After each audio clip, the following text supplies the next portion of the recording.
wise. Grass only greener when it's fertilized. Gave them truth in these songs, they prefer to lies. Destiny beautiful, adrift in her purple lies. You can't see me, you Stevie. Wondering how I reach more evolutions than Evie. And make it look easy. Man, dream on, yeah. Dream on, Dreamweaver.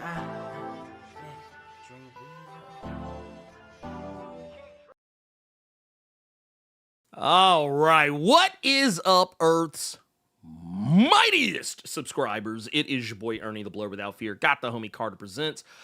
Welcome to episode 325 of the Blerd Cave, the #1 comic book news stream on this or any other Earth in the multiverse that you can find, not just right here on YouTube. You can find us on Google, Spotify, Apple, probably some other places I can't really imagine, but probably exist. But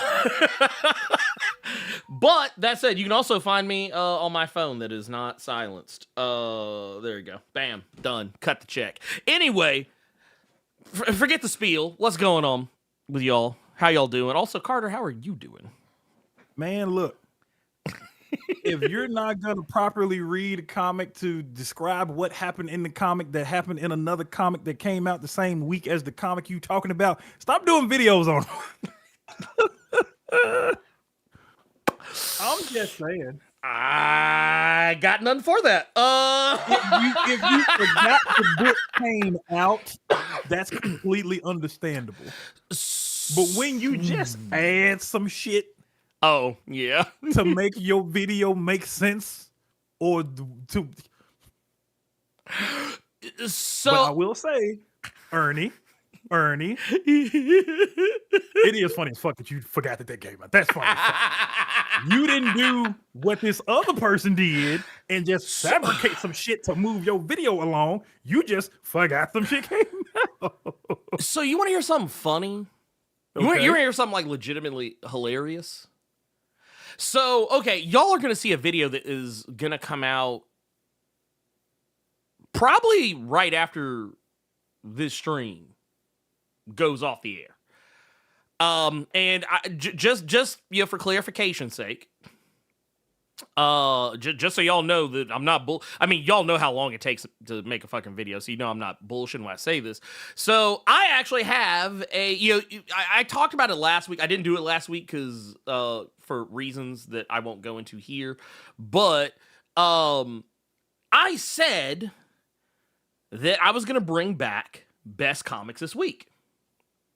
And that I was gonna talk about, you know, not with spoilers, but like, you know, or maybe spoiler light, talk about, you know, 4 of the comics. I actually dropped it from 5 to just talking about 4 comics that I really enjoyed every Wednesday. The idea was to have it come out, you know, kind of relatively closer to New Comic Book Day, but that's another story altogether.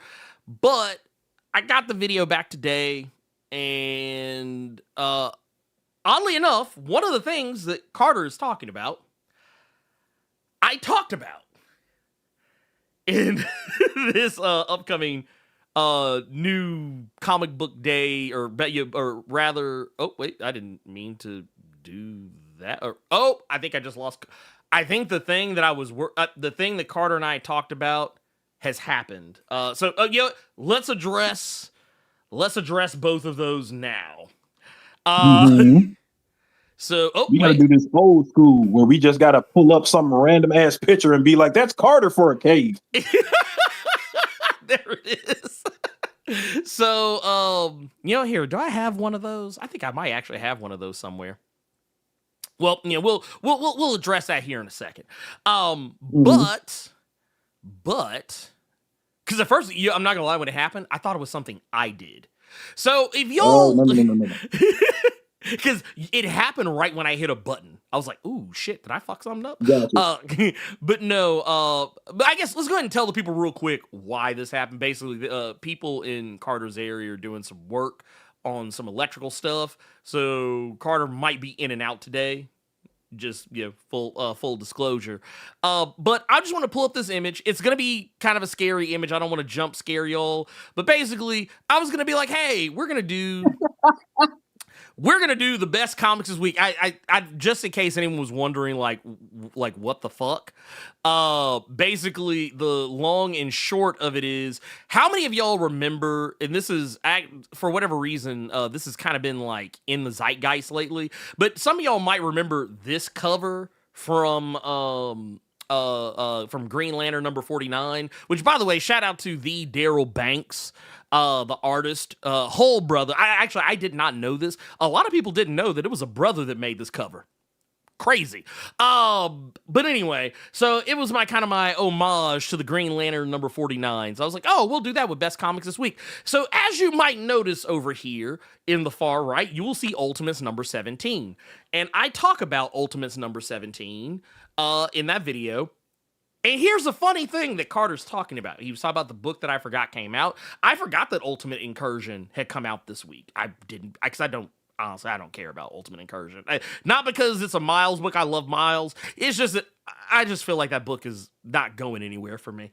But you know, the funny thing is, I just kind of assumed some shit when I was talking about that book. And I was, granted, in lacking in detail, I still understood what happened. Mhm. I still understood what was going on. So, like, I'm not talking out of my, I'm talking out of my ass like I usually do when it comes to certain things, but, like, I wasn't incorrect in my statement about the book. So, was there anything that you didn't like? What do you think was Incursion? And spoiler alert for Incursion, it don't really matter. The general gist of Incursion was that's just a thing that happened, and none of those issues meant anything up until the last one. So, what do you think happened? And then I could just fill in the blanks. So, my understanding was that, Reed had discovered, I didn't like, and I think that was the part where I was kind of foggy on, was I couldn't remember how Reed, learned about Mr. Fantastic and the Maker and like where they come from. But I was like, because like so in my head, and I didn't say anything about it, but I just kind of blurted out and then moved on. I was like, and I just said, hey, recently Reed has discovered the truth. He now knows about the Mr. Fantastic of Earth 616. He understands the origins of the Maker from Earth 1610. And I was like, he's crashing out because he's realized what he could have had. Like, he's never known what he could have had.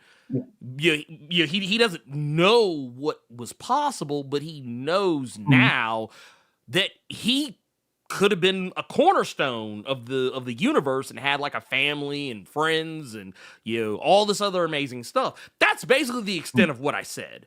And but the thing I couldn't remember was I knew it was something he had learned, but I couldn't remember where he got it from.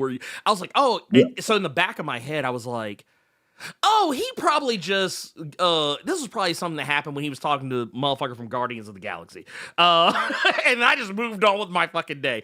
It wasn't anything I said in the video, but it was just like in the back of my head, that was my head canon. And I just moved on.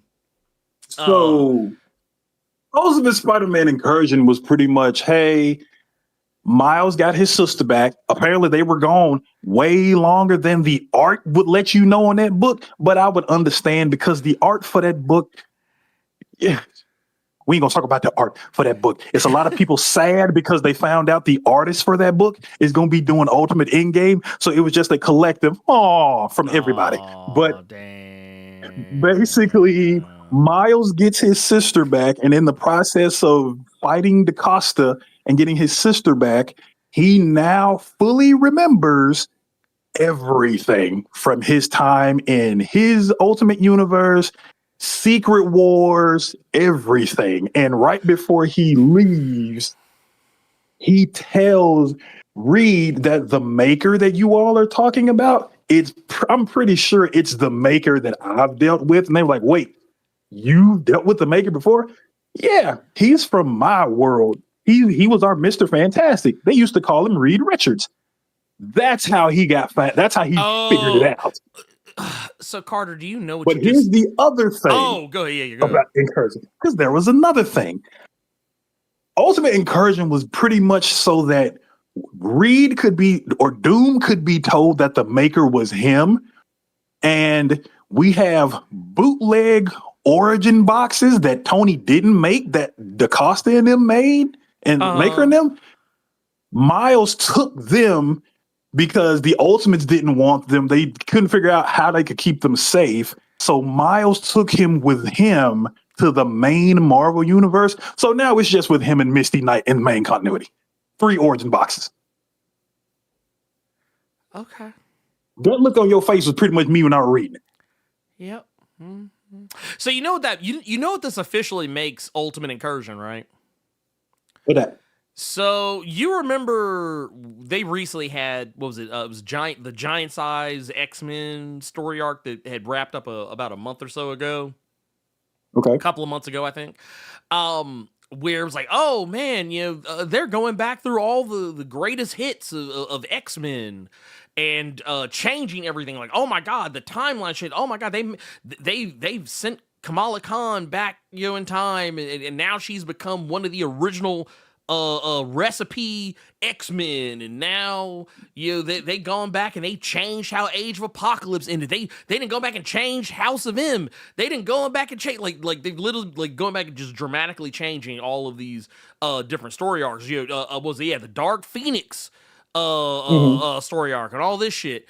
Well, then you get to the end of it and it's like, to put it how you would, pocket sand, psych, nigga. We ain't do all that. All that. We actually, Legion went back and put everything back exactly the way it was supposed to be. But guess what?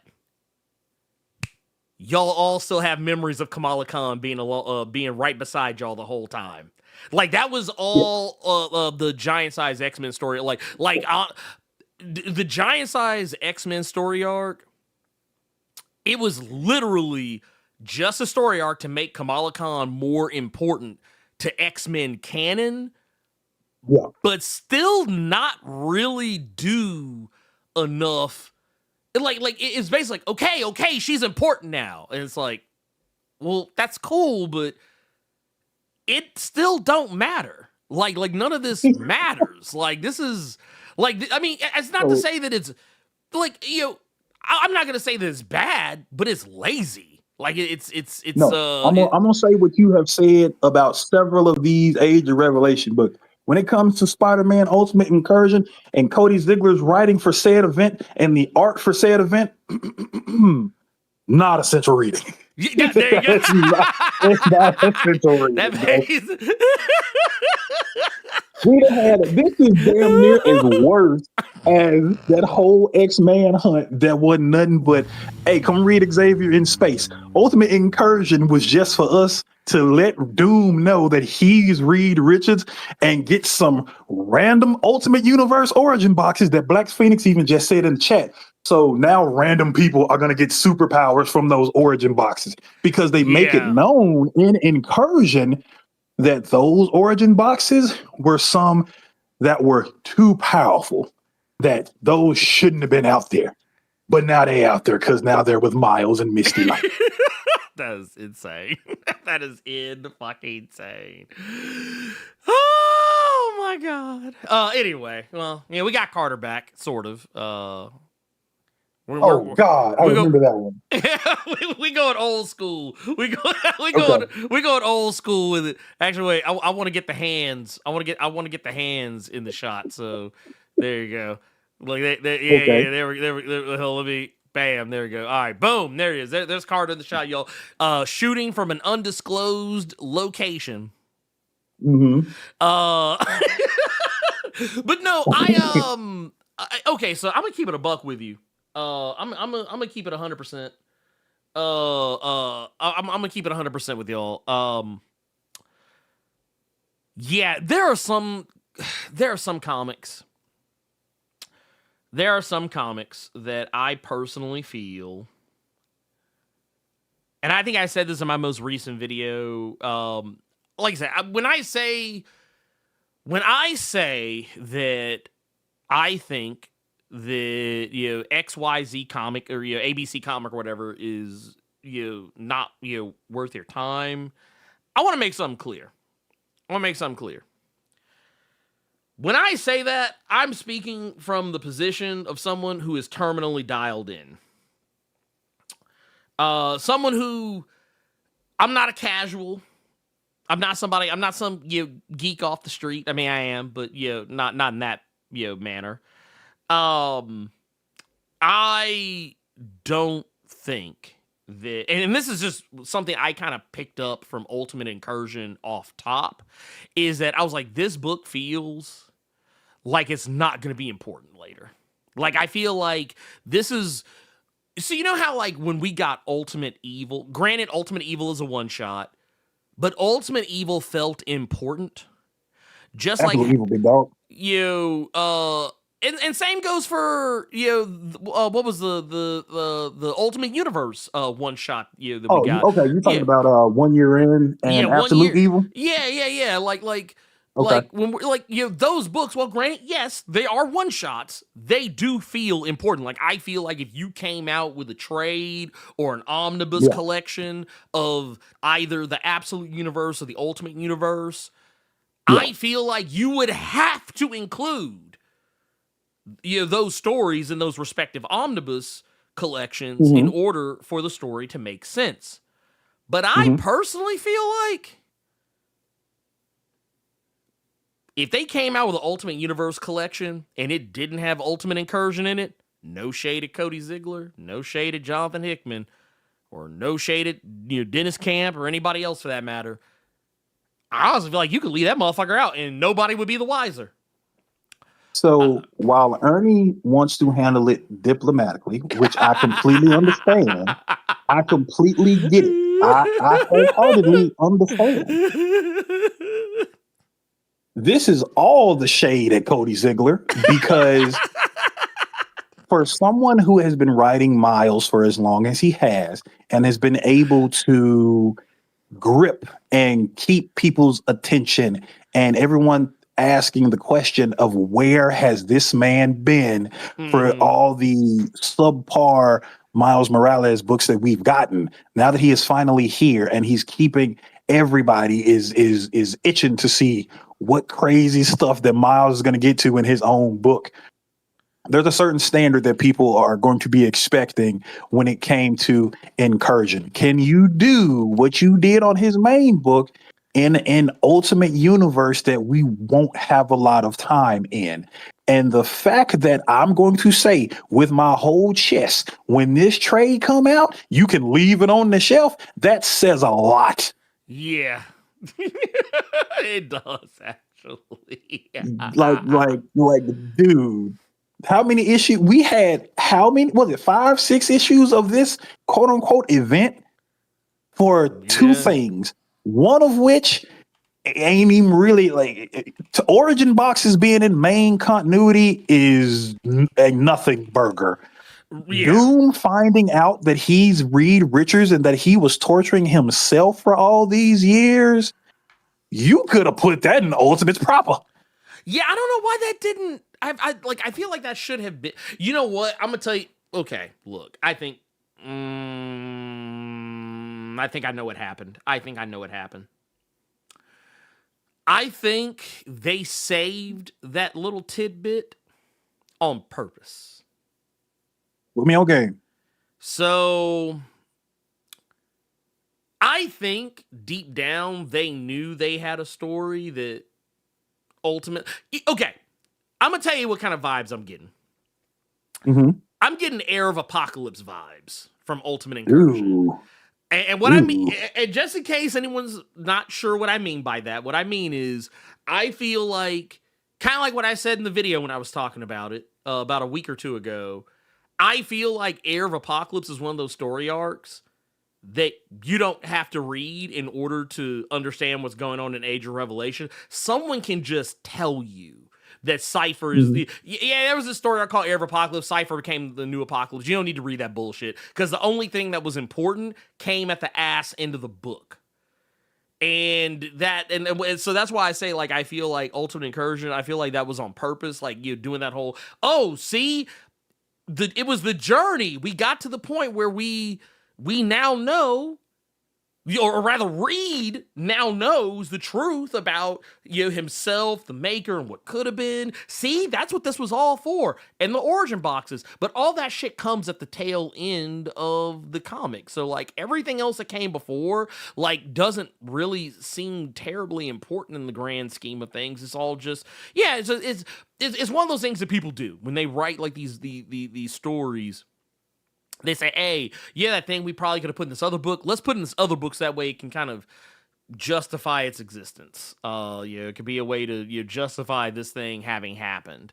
And yeah, it like I said, it's like I said, it is disappointing to me because under normal circumstances, I think Cody Ziegler is a great writer. I enjoyed Cody's Deadpool. I've enjoyed Cody's Miles Morales Spider-Man book. And you know what? Most people don't know this, but I also enjoyed She-Hulk, which Cody also wrote for the TV show. It's one of those situations where also was in an episode of If You Know Where to Look. So I mean, it's not like it's one of those things where it's like you know what it is? I'm not mad. I'm disappointed. Yes. I'm disappointed. There are I'm very disappointed.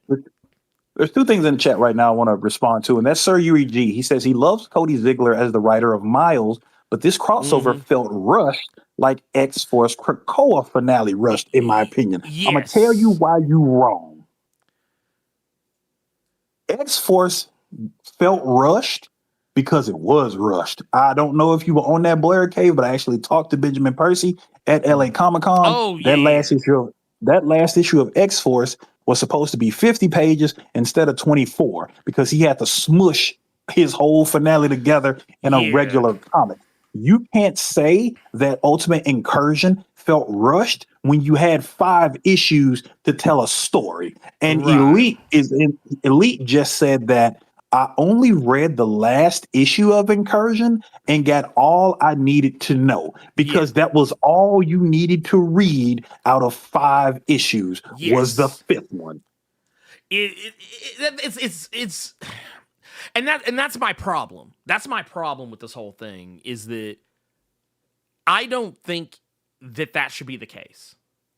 Mm-hmm. I don't think that if you give me Ultimate Incursion, it was 5 issues.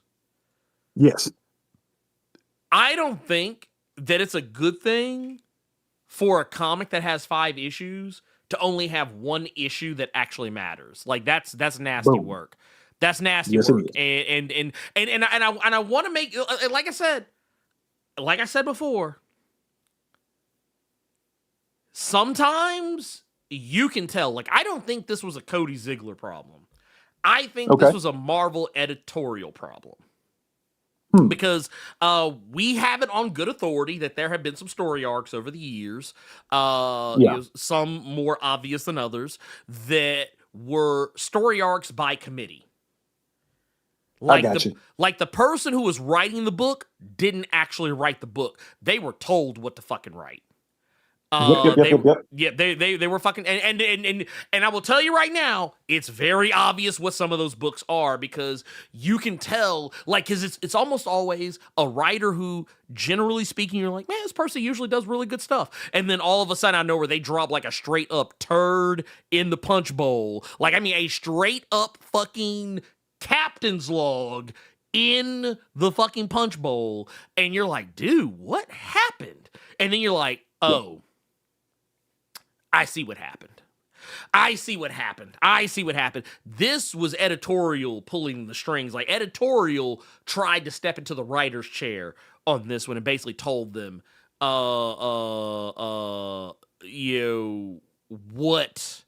it was that needed to happen. Because, like I said, I don't want to say what those books are because it would totally give away conversations that I've had. So, so I don't want to say more than that. But just like how Carter, you was just talking about what happened with X-Force, I have had very similar conversations with writers for both Marvel and DC Comics who have said the same fucking thing about books that they have worked on.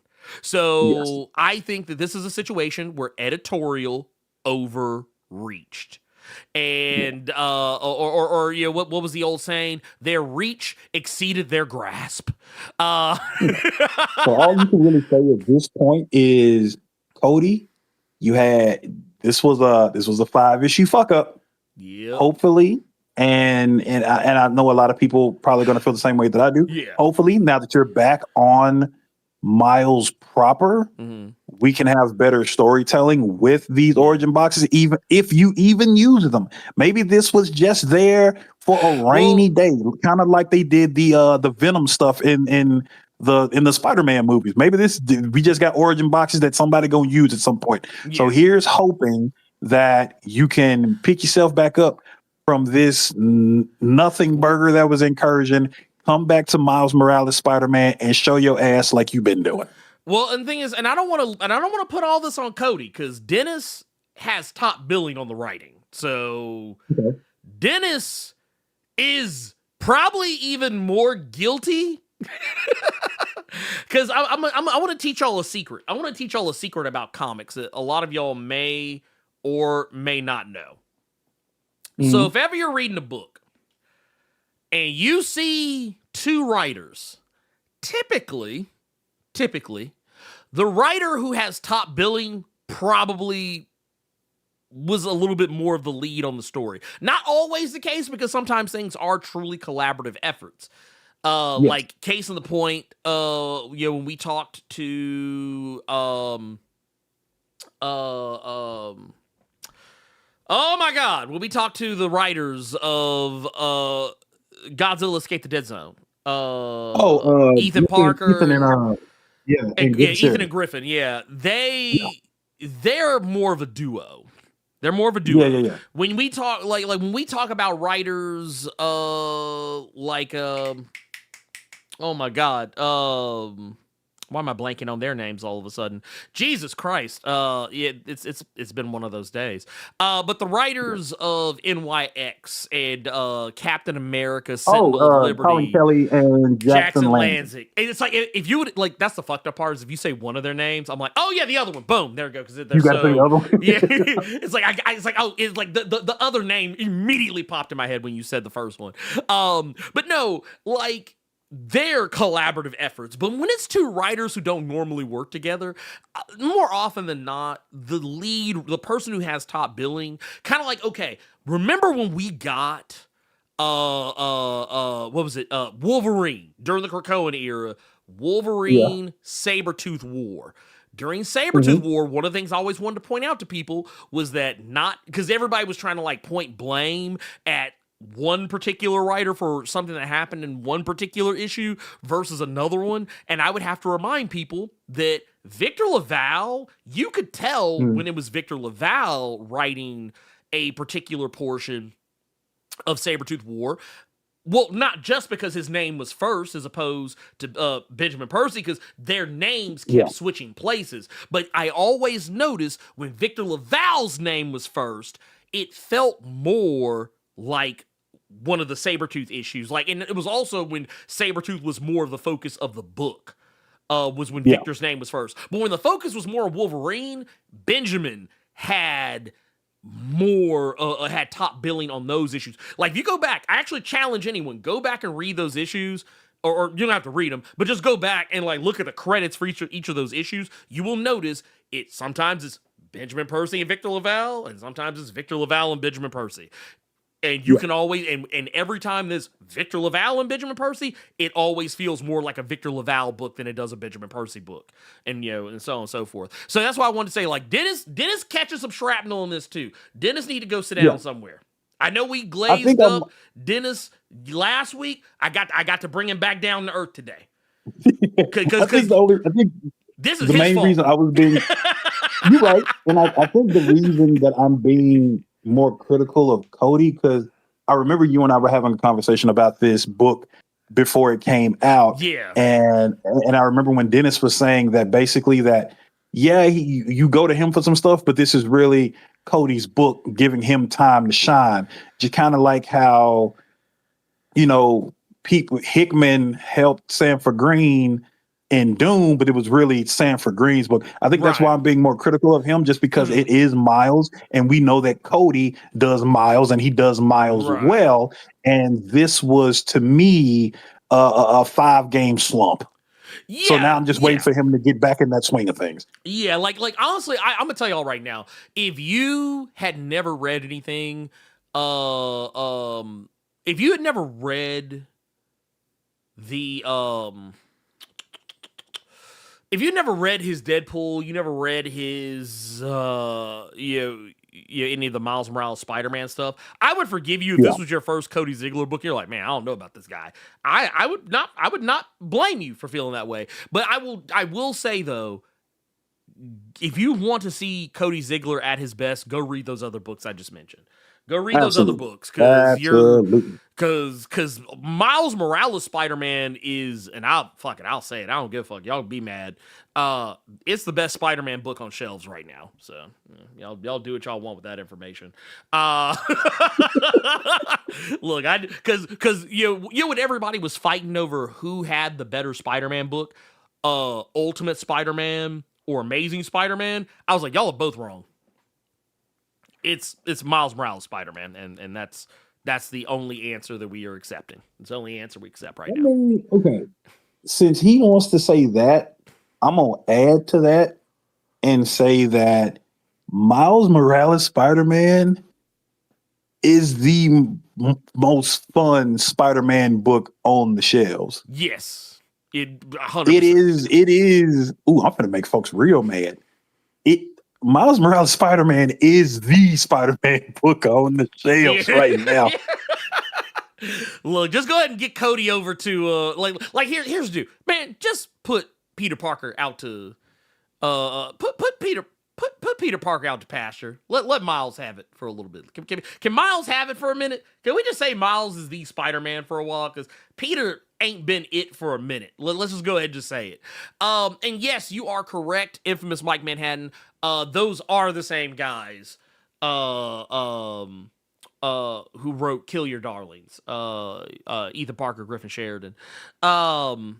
And also really nice people, very nice people. Also, Carter, have you been keeping up with their Escape the Dead Zone? Have you been keeping up with that book? Yes, I have been keeping up with Odd World, Godzilla's Wrath. I have. I read the most recent issue that passed. And it ain't beating the charges. It is not beating the charges at all. Not at all. Not at all. I've been enjoying myself each issue of that book. That is the only. It's, you know what it is, and I did not think that it would happen this way. I thought that Escape the Dead Zone would be the only book that I read from all of the Godzilla shenanigans that are going on. But it is making me want to attempt. It is making me want to maybe grab one of them other Godzilla books off the shelf from them. Yeah. I mean, I'm itching to stretching my arm out and reaching, but I catch myself every time. Well, I mean, I'm gonna tell you right now, Godzilla as a franchise at IDW, there's a metric fuck ton of Godzilla books that are on market right now. Yeah. And IDW has the majority of them. I will say, however, I think the Kaisei stuff is the best of the bunch. That Kaisei stuff, for those that don't know, that being what we were just talking about, Godzilla Escape the Dead Zone, Starship Godzilla, and then Godzilla proper. All three of those books are amazing, and they're all very different. Like, did you ever get a chance to check out Starship?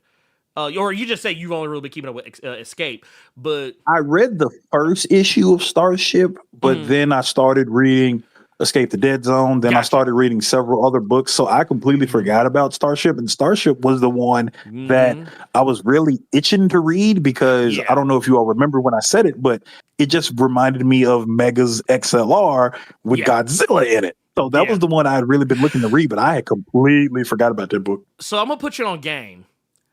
Starship Godzilla is like kind of a mix. It's a little bit of Mega's XLR, but it's also a lot of Cowboy Bebop and Outlaw Star shenanigans. Okay. It is all of the Kaisei era books are incredibly different from each other. Let me tell you all what Ernie doing right now. I'm gonna tell y'all exactly what his ass is doing. Did I not just say when it comes to Escape the Dead Zone, I grab Escape the Dead Zone. When I see them other Godzilla books, I stretch my arm out, but then I pull my arm back. You know, you all caught what Blerd Without Fear just did, right? I pulled my arm back. He grabbed my wrist and stretched it back out to go grab that goddamn Starship Godzilla. That's what he just tried to do there. I did. And I tell you what, here's what we'll do. I'm going to give Carter time. So what we're going to do is we're not going to talk about Godzilla. We're not going to talk anymore about Godzilla. I've said enough. We will talk about Godzilla. We'll talk about Godzilla in a couple more, maybe, because we technically kind of already got something planned for next week, and I don't know if I will. I want to see what else we have on the docket before we say what else. So let's tentatively, not this week, not next week, the week after. We'll actually do a full, because I think, we might. I don't like waiting longer because I don't want to wait till there's a trade. Make me read these books quick so we can go ahead and talk about, so we can get the Carter progress report on these goddamn Godzilla books. You see what he did? Not only did he stretch my arm back out on the shelf, he put it in my hand. He closed my fingers so that they grasp the book. Well, I tell you what. So you know what? Here's what I actually think we should do. This is what I think we should do. So you and I already talked about the one thing we want to talk about next week. I actually do kind of want to get because you said did you finish those Energon Universe collections you had picked up? Oh yeah, I remember you saying you ran through one, but I couldn't remember if you finished it. Yeah, I finished both. I finished both Void Rivals and Transformers, and I saw when this kind of made me mad. I don't know if you know, but the next hardcovers aren't coming out until June. Oh, Nah, I can't make a good excuse. No, I know why. I kind of know why. Sort of. I think I know why. I think it's okay. I'm gonna tell you what they're doing that's nasty that you don't know. Oh shit! So, okay, they've released the GI Joe hardcovers, number 1 and number 2, and they're the GI Joe hardcovers, even though ain't no GI Joe in nan book. Yeah, no, that part I do. That part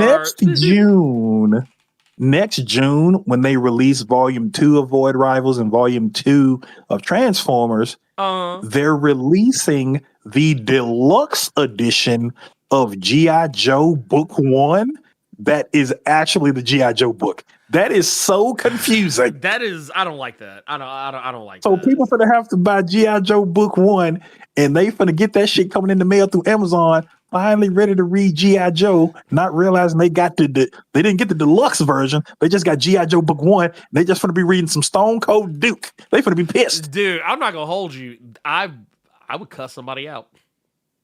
Oh, but I'm not gonna hold you though. I'm gonna tell you one thing I do like. I do like this cover though. I haven't seen the covers. Like this cover here. I've seen one for Transformers and it was Megatron. That's the only one I've seen. Okay, yeah. So book 2, the main cover is Megatron. Here, I'll pull this up so y'all can see. Yeah, that's correct. Like this right Even here. though he should not have that arm. Oh, yeah, no, that arm should not be on there. That arm is clearly on Optimus Prime. That arm is clearly on Optimus Prime by that particular point in the book. But no, I'm not gonna hold you. Because book 2. Yeah, because all right, so to give it full transparency, so like, all right, book 1 of G.I. Joe has Duke on the cover, or I think technically can have Cobra Commander on the cover, depending on which variant you get. That book only has the G.I. Joe Duke and G.I. Joe Cobra Commander, which is basically like G.I. Joe Rising, basically. And then when you get to... Well, I see it on here, right? Well, technically, yeah, it's listed for 50. Right now, they got that motherfucker on sale for 25. But now book 2 is 46 right now. It's listed at 50 as well. But the thing is, with the G.I. Joe Deluxe Edition book 2, the problem is that once again, this is G.I. Joe Scarlet and G.I. Joe Destro. So it's still if the first book was G.I. Joe Rising, the second book is if it's G.I. Joe and Cobra Rising, the second book is G.I. Joe and Cobra We Still Rising. And then when you get to the other book that Carter was talking about, that's where because we've only just now, I think, gotten to, what issue are they on right now? I think G.I. Joe, like the actual core G.I. Joe book is on 12. The 12th issue just came out. So we're at a point where they can drop the trade, or not the trade, but they can drop the new collection for that book. They've reached that point, and it's been good. It's been very good, and I want to make something very clear. While yes, the Duke and Cobra Commander books, while they are not G.I. Joe proper, so I do think it's disingenuous for them to put G.I. Joe on the title if it's not actually going to be like G.I. Joe as you might expect. I will agree, you kind of do want to read those books because while not everything is important in them, there are lots of little details in them that if you don't know them going into some of the others, when you pick up G.I. Joe and you wonder why is G.I. Joe so bootleg? Why is Cobra got all this tech and G.I. Joe doesn't have it? Reading Cobra Commander and Duke to a lesser extent will put you on game with that. That said, I have a difficult time recommending the Scarlet series, not because it's bad, it's just that it doesn't, at this particular point, it doesn't matter. And that hurts me to say that because Kelly did a bang-up job writing Scarlet. Destro is a little more important, but even the Destro book, and I love Dan Waters to death, even that book ain't really all that terribly important. We already know Destro doesn't trust Cobra Commander, and we already know that Destro's a scheming sumbitch.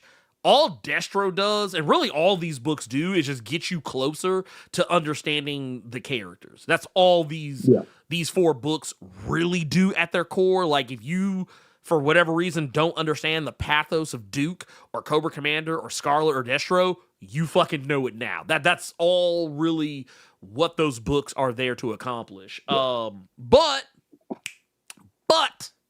this is why when Carter said, which books should I get?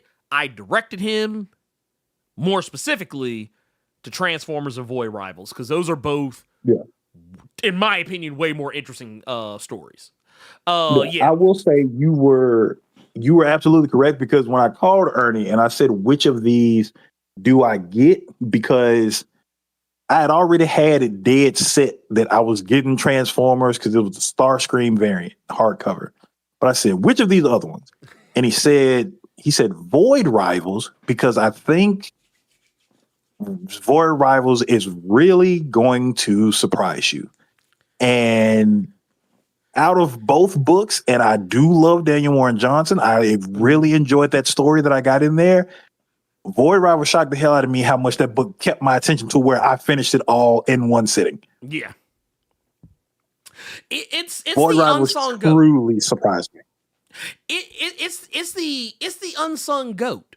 It's the unsung goat of the Energon universe, because I mean, it's all original storytelling, but at the same time, it is also using old stuff to kind of keep you engaged. Like the fact that Shockwave just randomly shows up, Jetfire randomly shows up, Springer, a character who I was like, man, I thought I was the only motherfucker that remembered Springer from I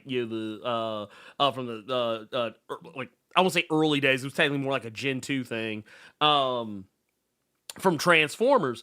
And it's and Springer hangs around. He's not just like where Shockwave and Jetfire show up once and then dip. Springer is around for at least half the book, And I think they're on like issue 23, 24 something by now. Hot Rod has been in and out of the book a lot, more in than out lately. And Skugzoid, which I was like, bruh, I didn't expect Robert Kirkman to figure out a way to keep Skugzoid fresh throughout that whole story, and yet somehow he did. The Quintessons, they pop up in and out of the book a lot, and they do a really good job of like showing you how all the characters fit in with each other, like how the Zertonians and the Agorians, how they all fit together, and like how they're tied to the Transformers. It's crazy. And that's huge. It is, and it Void Rivals. It reminded me of certain Transformers like that you've mentioned that I completely forgot about, that I was not thinking about, and it's not like it's just like a gratuitous here's a celebrity cameo. No, it's actually some story with it. The same thing happened in Transformers as well. I will say, Daniel Warren Johnson, I know that you are a new wrestling fan, but you are a hardcore wrestling fan.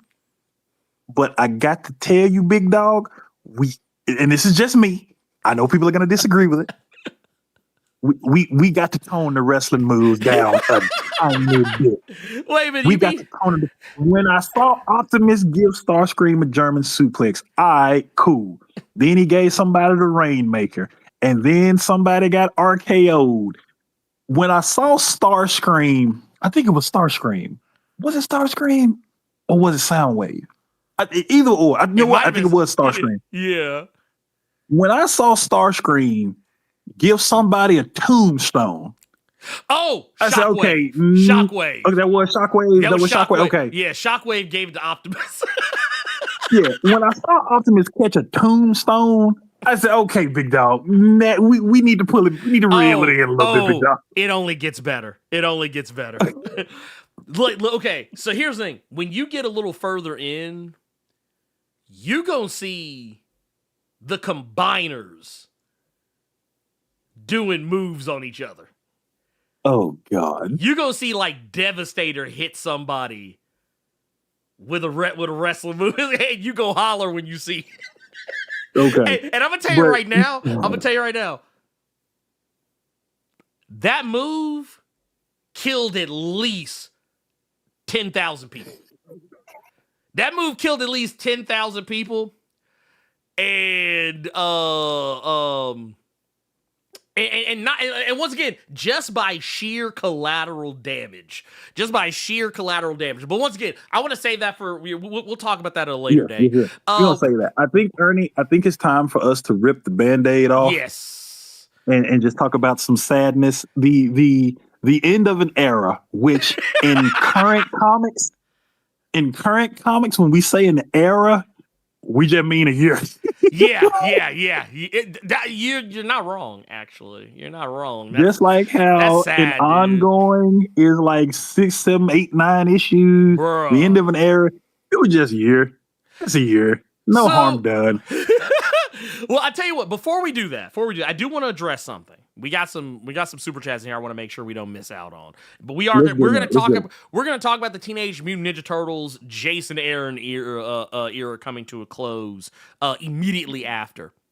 First and foremost, I want to hit boom. Here we go. We got it right here. Bam. LP3 with the 5 says, is that a typical comic trope, stretching a reveal out for a money grab versus including it within a current series, i.e. Revelation? Yes, that is actually a typical.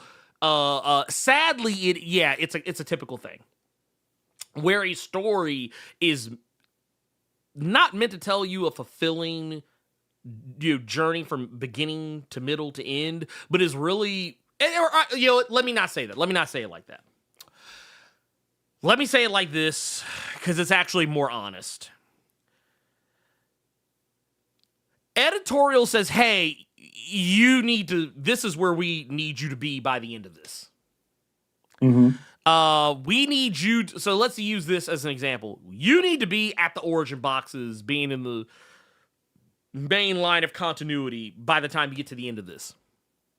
And sometimes what happens is sometimes a writer comes along and can figure out the building blocks of that story and tell you a fulfilling story from beginning, middle to end, or maybe just beginning to end. There might be some weirdness in the middle. I don't know. Depends on the writer. There's always a mix. Sometimes stories start out lit and then kind of end like a wet fart, and then sometimes it's the other way around. They start out kind of slow and then end really well. And there's some stories that only get good in the middle. But basically what happens is that they have a mandate. You need to get to this point. Not every story, but some stories. Once again, I can't say what those stories are because it would betray the trust of the people I've spoken to. But just know there have been some books, especially even more recently, where they were told, hey, you need to reach a certain, like, we need you to hit a certain boom, like this part right here. And then you figure out the rest. And then it just ends up... And some writers can do it, but there are some writers who I feel they just don't have a good story for it. Or they can't figure out a way to keep it interesting the whole way through. But like I said, yeah, Heir of Apocalypse is a prime example of that. X-Men, X-Manhunt is a prime example of that. And you know what I was afraid? I was afraid Absolute Power was going to be that. But it ended up not being that. And then you know what? I'm not gonna hold you. I have a little bit of an inkling. I'm a little scared. I'm scared DCKO could potentially be that. Like, but I feel like they're gonna. But you know what? I think DCKO will be the reverse. I think DCKO is gonna be lit all the way up until the end, and when we get to the end, we're gonna be like, "What was this even for?" I think the problem with DCKO right now is that, and I've seen several people saying this, you release this bracket. People are having fun with this bracket. People are clearly copying the Blerd Cave by adding in and making their own brackets. Yes. But the problem is that DC is already releasing like solicits for later issues that are spoiling the entire tournament. So the fun that was being had trying to do your own fantasy league of what you think was going to happen. Okay, now we have the name, so now we can really make up what we think is going to happen. Oh, no, that's not going to happen. They already told us it's not going to happen. So I think they need to, it reminds me of the movie trailers that tell you the whole movie in the trailer.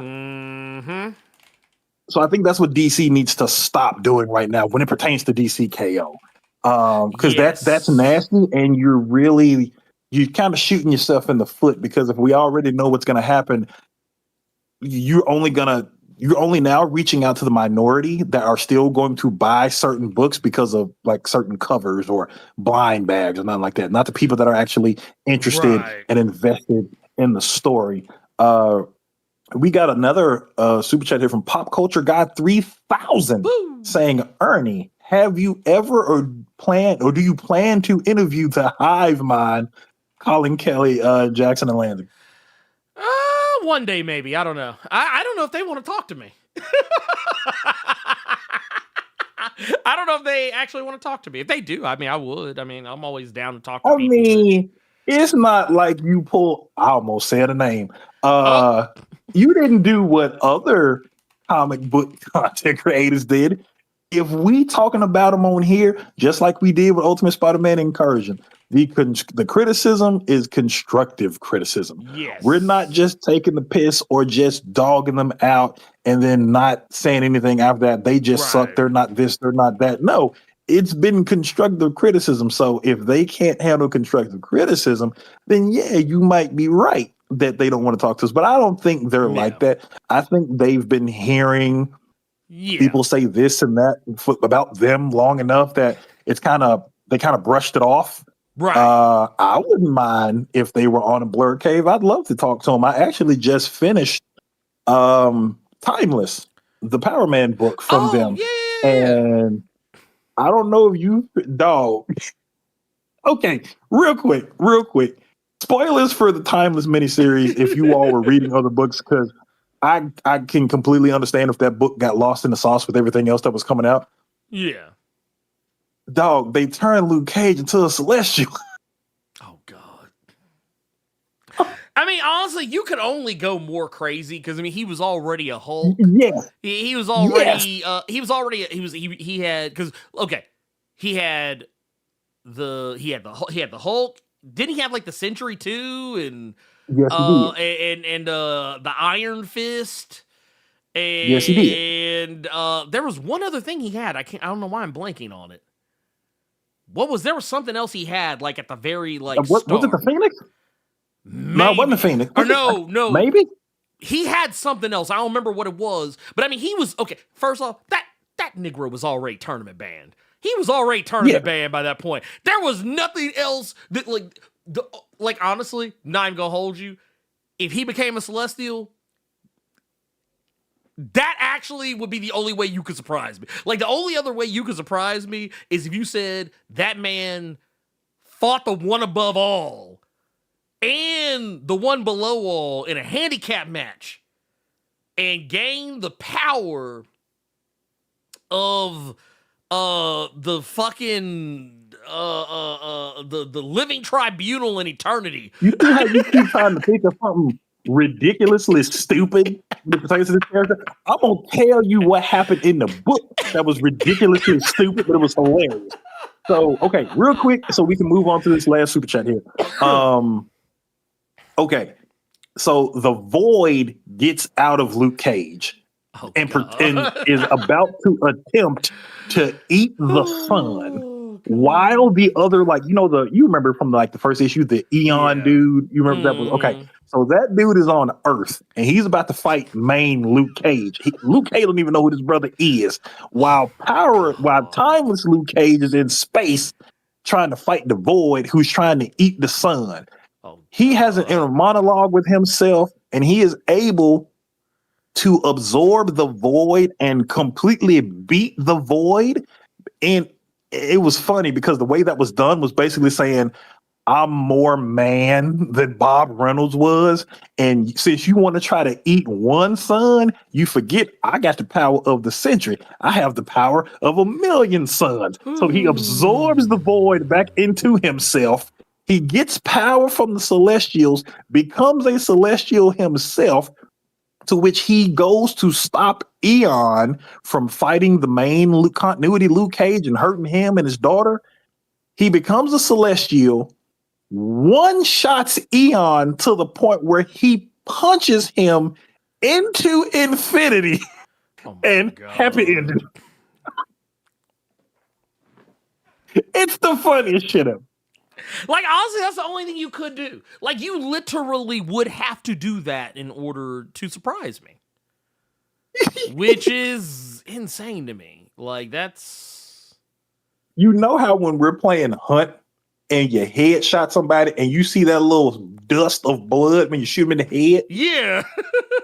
So when he punched Eon, you just saw that little blue dust cloud because he was blue and black, and then you just see him wither into infinity. Bruh. Oh my God. Wait. The only thing that could make it better is there was like a yep. But okay, real quick. Let's get this last. We actually got a couple. Oh, no, just the one. Just one. Yeah, we just got the one. Yeah. We got in this one here. I'm gonna pull up old school because it is actually no. That's a lie. We do actually have. We have another one. We actually do have two more now. But another one we got. Or here, let's do it like this. Keep it simple. We got one here from Poe Archery Media with a 5. Says, been a while since I could catch a live, but wishing you all well. Bless Blerd Co. Hey, thank you for that. That's my homie out there. Antoine Ghost Mitchell out here doing the damn thing, holding it down in the embrace. Love to see it. Appreciate you, brother. Go check out Sankofa's Embrace, y'all. Please and thank you. Also, we got Pop Culture Guy 3000 with the 499 says the Hive Mind interviewed the Escape the Mojo podcasters, and those two are just teachers in Texas getting their girlfriends into X-Men comics. You're fine. No, I mean, it's not that it's more of the fact that I know that I ruffled some feathers when with the X office. I have ruffled some feathers at the X office at least a couple of times. Minimum. And probably more than that.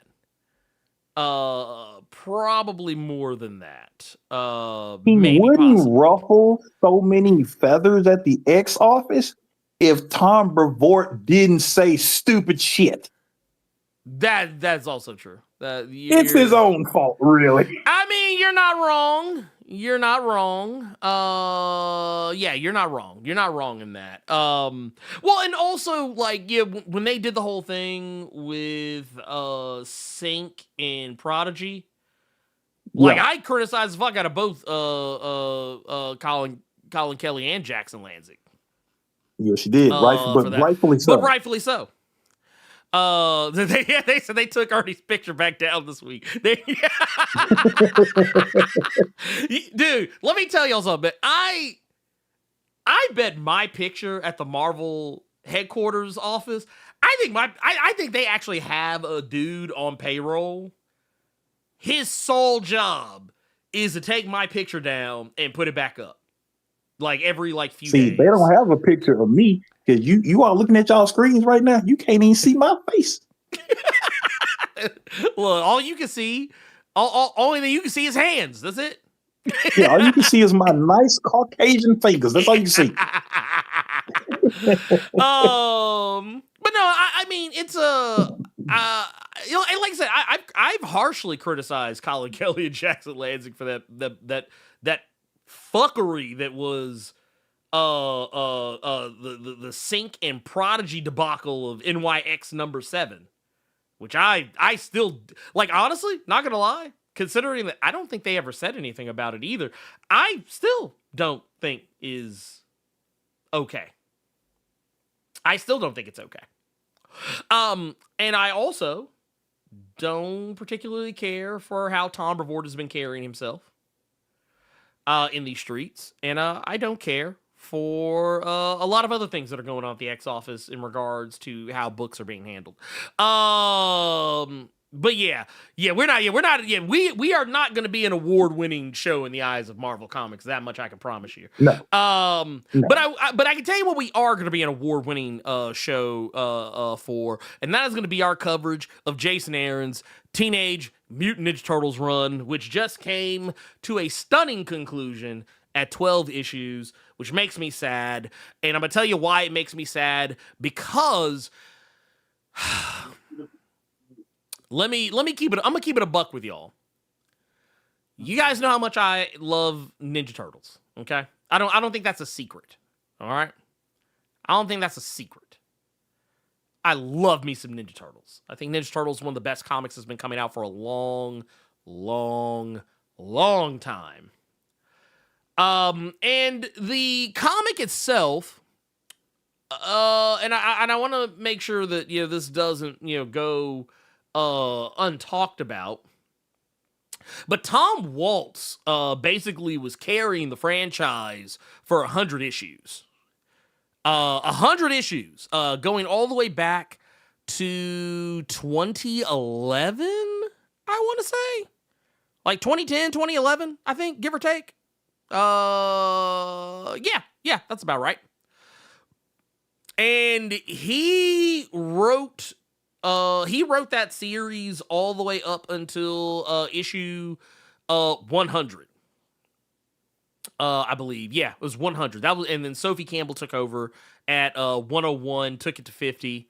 And I would even go as far as say, and to go back to, I think when they did Armageddon Game. When they did Armageddon Game, I want to say that was Tom Waltz for the most part as well. But we had a pretty long storied history of Ninja Turtles comics coming out on the regular, doing the damn thing, being lit, being good. And, then, Jason Aaron comes along, and I was thinking, like, oh, man, dude, if Tom wrote for 100 and Sophie wrote for 50, I was thinking, like, okay, yeah, it sounds like they're kind of going lower in the brackets on numbers. I was actually hoping maybe Jason would do at least 50, but I was like, if he did 25, I'd find that reasonable. But he cut it off at 12. So I was like, you know what? That's cool. I was like, that's whatever, as long as it's good. And I can say that, like, I would even dare say unequivocally that his run was good. Starting out with the, obviously, the first issue where, they were focused on Raphael, to the second with Michelangelo, the third with Leonardo, and the fourth with Donatello, with issue number 5 culminating in all 5 turtles, being back together, as a single, solitary unit. I was like, cool. I was like, I'm here for it. I love it. Also, Casey Jones getting involved in things. I think, if I'm not mistaken, this is the issue he got shot. That said,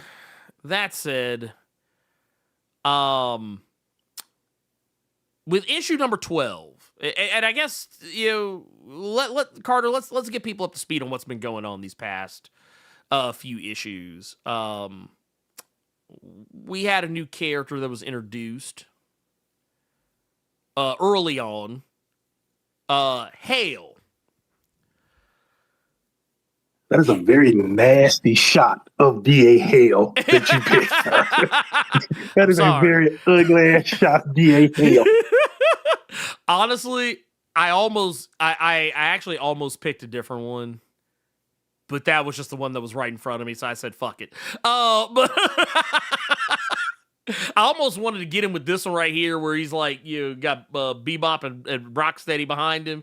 Well, he that dude out here tying one on.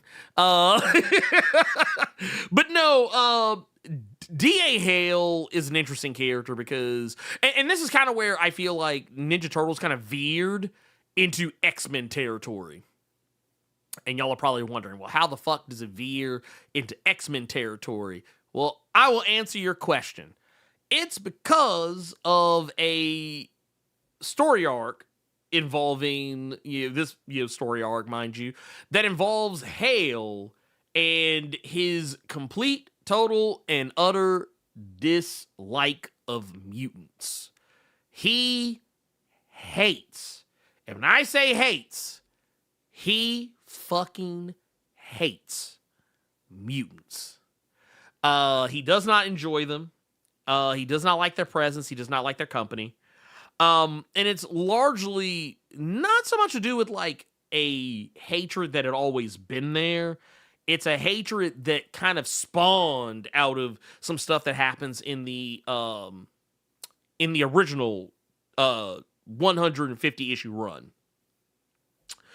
Some of you might remember the gas, or rather the mutagen bomb that got let off. If you've been keeping up with the book, this was kind of roughly around issue 100. When the bomb, or not issue 1, I think it was technically issue like 99-ish or something like that, but that's another story altogether. Like 98 actually is when it happened. But basically there was a mutagen bomb that went off, and basically everybody caught it. Everybody that was like in the immediate blast radius of the bomb got turned into a mutant. And you can kind of see it right here. Like, there was just people left and right getting turned into mutants. And this is kind of what caused a lot of criticism for the run going forward, because Sophie Campbell's run largely dealt with the fallout of this, to the point that there was like a whole mutant town, basically creating an unofficial borough of New York, where it was nothing but mutants. Well, that's where Hale's hatred comes from, because supposedly one of those mutants, and I say supposedly because it's kind of debatable how true some aspects of Hale's origin are, but apparently a mutant broke into his home, killed his parents. The only two people he gave a shit about. And basically this turns him into a whole fucking mobster. This basically like you have to remember he was still a douche before that. True. He was, so you know what it was, and you know, the more that you were kind of talking about this, the more I'm kind of thinking about it. Man, Jason Aaron was firing shots across the bow. Cause you know what it is, man. What's that? So, okay, obviously, Jason Aaron's Ninja Turtles run is kind of a treatise on immigration and how people treat the other, but also it's also kind of a treatise. It's actually kind of slick a treatise on Donald Trump a little bit, kind of mirroring some aspects.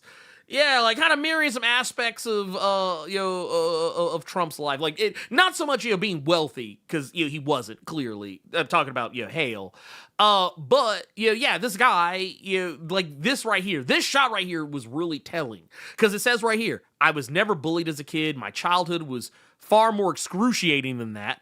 I was simply ignored. He was like, the bus would leave without me. Teachers forgot my name. And honestly, how do you forget a name like Hieronymus Hale? That's a fucking name right there, dude. That's a name. Like, bruh, your parents hated you. Your parents hated you. That's all I can say. But yeah, like nobody talked to him. Nobody sat with. Also, dude, I'm not gonna lie. Hold on, I gotta go back. This picture right here is nasty work. Got this dude with the back fat kind of coming up out from back of the shirt, showing a little bit of the cheeks. Bruh, that is wild. Absolutely, positively wild. But no, the whole point is, yeah, nobody paid him any attention. Nobody, gave a fuck about him. The only people who actually gave a shit about him were his parents. That was it. And, his parents were like, the most important thing in the man's life. Now, granted, to go back to what Carter was talking about, I keep hitting the wrong one. But yeah, this guy, he was an ass. He was mean to his employees. He took out that very same hatred and discontent. He took it out on the people that worked for him. He basically rose up the ranks, became a district attorney, became basically like this badass fucking, force of the law, and he literally used it to put people down and hurt people. And, once again, going back to the parents, like, yeah, like, these are the only motherfuckers who fucked with him. Like, unconditionally. It's a crazy origin story in the sense of you mad at people because you ain't being bothered. You know how many people right now don't want to be bothered? Right. And you mad because you weren't. You mad. It's crazy to me when I was reading it, because you feel like it's an ego thing, but you have no reason to have ego. Mm-hmm. And the self-importance is astronomically out of this world, to where your problem with the world is that they don't pay you attention, but you don't do anything to be paid attention to until you get some kind of power, and then you use that power to get back at people that are now paying attention to you because you somebody.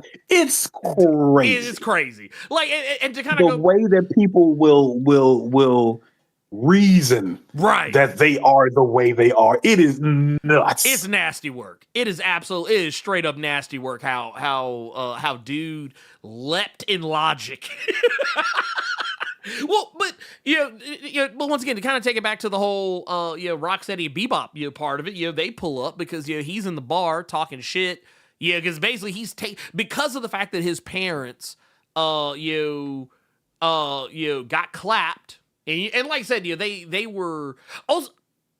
not gonna hold you to this. This is one of the things that I found kind of interesting, and I feel like needs to be studied. But basically, he comes home, finds his parents. They've been sliced and diced, murdered. He says the police called it a robbery gone wrong. So on and so forth. And he kind of glorified, because once again, he doesn't really know the full story. He even says it right here. He literally says, oh, they probably said something, stood up to a robber or something and died for it. He doesn't know the full story. But he says that the only description they had of his parents' killer, and here we're gonna jump over to another panel. Here we go, right here. Is that here says was that he looked like an animal. Now, I don't think I have to tell you that in the world of Ninja Turtles, while it's not necessarily impossible for a mutant to have done what they had done, it's also just as likely that some motherfucker in a costume did it. But or as we saw at we actually see this in a later point of this series, people running around wearing animal masks. Mm-hmm. And to look like mutants, to spread anti-mutant sentiment. I'm not gonna lie. In an era where X-Men from the Ashes doesn't really feel very X-Men, despite trying to be peak X-Men, like they're trying to go back to and play on the nostalgia of a peak X-Men era, Ninja Turtles has felt more like an X-Men book than X-Men has as of late. Yeah. And like I said, if Hale's name was Pierce, oh yeah. Like if you would have said Pierce, if you'd have said Trask, if you'd have said Gyrick, if you'd have said Stryker or some shit, I'd have been like, oh, okay, yeah. Like if you changed that name, I would have just assumed you were talking about an X-Men. Like if you told me what was happening in this Ninja Turtle series, I would have assumed it was an X-Men book. Absolutely. Now, what makes Hale dangerous is that, once again, he believes that a mutant killed his family. So, lo and behold, the reason why Rocksteady and Bebop are hanging around and why they're cavorting with Hale is because they're basically, for those who don't know, they work for Karai. They've been working for Karai since like I would probably say since City Fall. Or no, not even since. Yeah, actually, yeah, since like before City Fall or in and around City Fall. Which is like kind of in around the early like 20s of the TMNT run. Because that's technically where Bebop and Rocksteady become mutants anyway. But no, rather Karai claims to have the person who took out his parents. Basically like saying, hey man, I got this dude. This is the one. Him's the one. And once again, whether or not he is actually the culprit is kind of left to be debatable. It's debatable whether this guy is actually really, at least in my opinion, feels very debatable. Honestly, I disagree with that because I feel like with Hale, he thinks that he's the smartest in the room.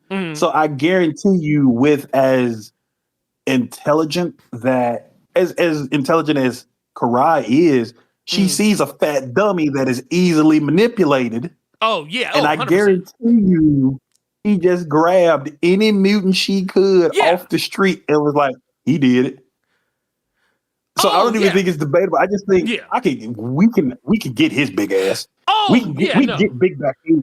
We can get Big Back Hale real quick. He's doing stuff for me while I'm sitting in this room for 12 issues trying to do something. Well, and that's why I say it, because like I like personally, I've long felt since this issue that it's not him. Like, Yeah. I mean, it's one of those things. Like, it's too convenient. And I do agree with you on what you say about Karai. Karai probably did like, and honestly, based on how the Jason Aaron's run ends, I'm even more convinced that she took advantage of him in that regard. Because here's the thing. The long and short of it is, Hale is a means to an end. He is basically not like, okay, he thinks he's being brought into the inner circle. He thinks that he has been brought into the inner circle, that that he's special. Yeah, because that's kind of the other thing that gets lost in the sauce here is that Hale, because of everything that's going on, he has an entire force. He has an entire force of Foot Clan ninjas at his disposal. If you go back, like looking into some of this run kind of early on, one of the kind of key things that comes up is his special task force, which is basically all Foot Clan ninjas. They're just in police gear, SWAT and tactical gear, and treated as though. And it's kind of funny. We're seeing a lot of this because they're actually doing this. Not so much like you're using Foot Clan ninjas, but I mean, they're creating like special task force in a lot of comics right now, all of which you could make an argument for being commentary, even though some of it's, kind of predates it. You can make a lot of commentary about, ICE and Gestapo tactics, because that's basically what it is. Using law enforcement as like an arm against the public, basically. So yeah, it's basically what it is. And whether you can make an argument for whether Jason and Aaron intended that or not. That, like I said, that's up to y'all. But I could just tell you off top, just based on the little bit, or not even a little bit, all of it that we have seen. Yeah, this little task force of his, and to take it a step further, I want to show this one because right here.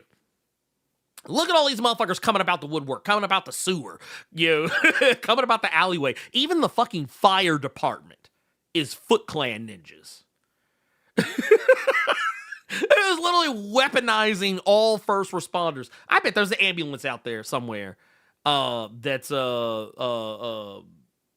got some Foot Clan up in them. But basically, he is trying to turn every last single portion of law enforcement against mutants. Like literally putting a hit on the Ninja Turtles. Like quite literally putting up wanted posters, basically saying, yeah, I want these motherfuckers gone. And when we get to and I think honestly the back half of Jason Aaron's run, and I don't know, Carter, you may agree or disagree. I think the first half started off very promising. I think the back half actually is probably even better when it comes to what Jason Aaron was doing, because they brought in Juan Ferreira, who is just phenomenal. Phenomenal. Look, I just look, Carter, can we show them one of the best parts of why? I mean, you say that, but there are so many. And my problem with this entire run has been that I've had to read several pages twice, or even 3 times, only because I'm just so focused on and just in awe of the fantastic art that's been on this book for 12 issues. Even before Juan got there, and you know what I'm saying? So looking at stuff like this and how you're able to make panels out of the environment, there's another issue where Mikey is just whooping Foot Clan ass in this building. And the panels are each floor of the building. Exact that. Dog. That shit is cold. Juan Ferreira really did a masterclass. And look, I want to just look. I love also, I don't know if you caught this the first time you read this, but how he directs you. Yes. Yeah, how he directs And what you to so where you you need can't to be get lost. reading. Exactly. And that's why I really enjoyed Tom Taylor's Nightwing run, because there were several instances of that with Mhm. Bruno Redondo doing it with Nightwing and Batgirl Barbara Gordon, whether they were fighting or they were going from room to room and doing what Juan Ferreira was doing with the Turtles. So, like I said, he really did a master class, and I would really love for other artists to look at these issues and really Mhm. really kind of take into account, like, you can still do what you do, but you could do Right. it to where it's not us looking at a white background or a black Yeah. background and just panel. You can still do that in a fun way and still have all of your art. See, I Or can completely understand why he was only on as many issues as he was, because oh it yeah. probably took ages to do. This is another one where they're whooping ass in the subway, and the entire subway train is the page. So it's Yep. just, there were a lot of instances, like I said, where I had to reread stuff because of how well drawn that it was. And it's really crazy too, because like the way so, and I think I've said this a few times actually just when talking about it, but I'll say it here. One of the things I loved about this run is that each issue, and I think that it's really telling. Just like looking here, and I want to zoom in this because this shit is just so lit. You look at this like right here. I feel like Juan Ferreira's style was so pivotal to this run, because he found a way to kind of give you a taste of that Kevin Eastman, that classic Kevin Eastman style, but do it with like a more updated, more modernized style. Because like in each of these issues, I mean, yeah, the turtles look cool, but they also look like, I don't want to say monsters, but they look, obviously, giant, fucking, or I won't say giant because they're not, none of them are giant, but, just human sized turtles, walking around, they stick out. You know what I mean? Like Mhm. like to look at them. Also, some of these scenes that that they've kind of gone with, like, sometimes they look like, I won't say gruesome, but they don't look pretty. Like, they don't Yeah. look pretty. Like, they also, I love how every issue you get to see one of the turtles absolutely positively just steal on somebody. Like, Leonardo catches Raph on like in one issue. And if I'm not mistaken, I think it's either the next issue or the issue after it. Somewhere in there, I know Mikey catches one. Somebody hitting you in the mouth while also telling you to simmer down is Is dastardly. that, dude, that I ain't gonna lie, absolutely positively diabolical. Grounds for an ass whooping. Absolute grounds for an ass whooping. But no, like, you get to see, like, almost every issue, you get to see one of the turtles, like, say, nah. I got to put a hand on you.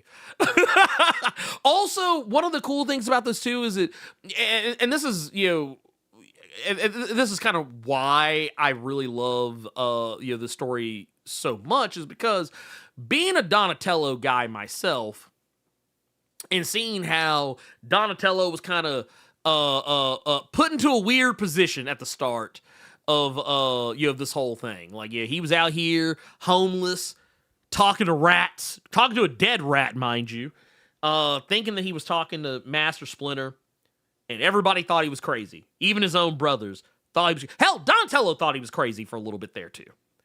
But the thing is, and the reason why I loved it is because Jason Aaron paid attention. He paid attention. He paid attention to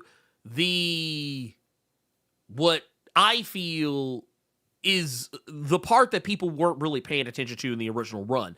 Donatello went from being a magic skeptic over the course of 150 issues.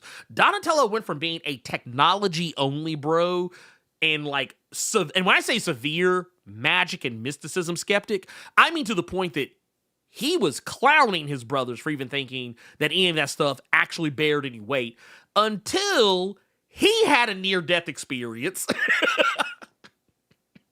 when Rocksteady and Bebop put that sledgehammer to his back.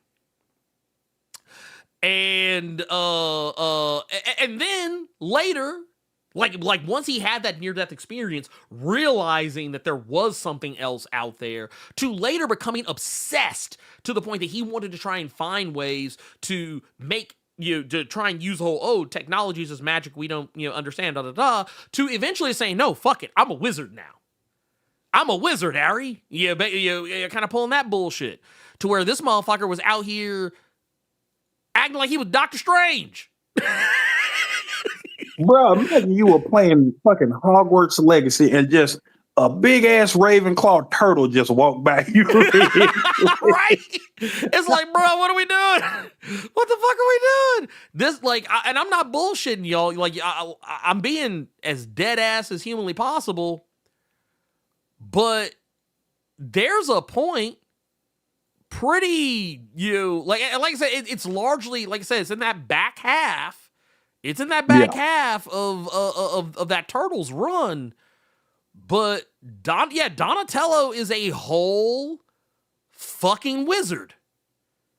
Maverick, wait here. Boom. I got it right here. Like, motherfucker out here looking like he's saying the winds of Watum. Right there. Oh, God. It It reminded me of we gonna have to go back a few years, but it reminds me of Bendis when he was writing All New X-Men, and he had the First Class X-Men come to main continuity after I think it was after Schism. But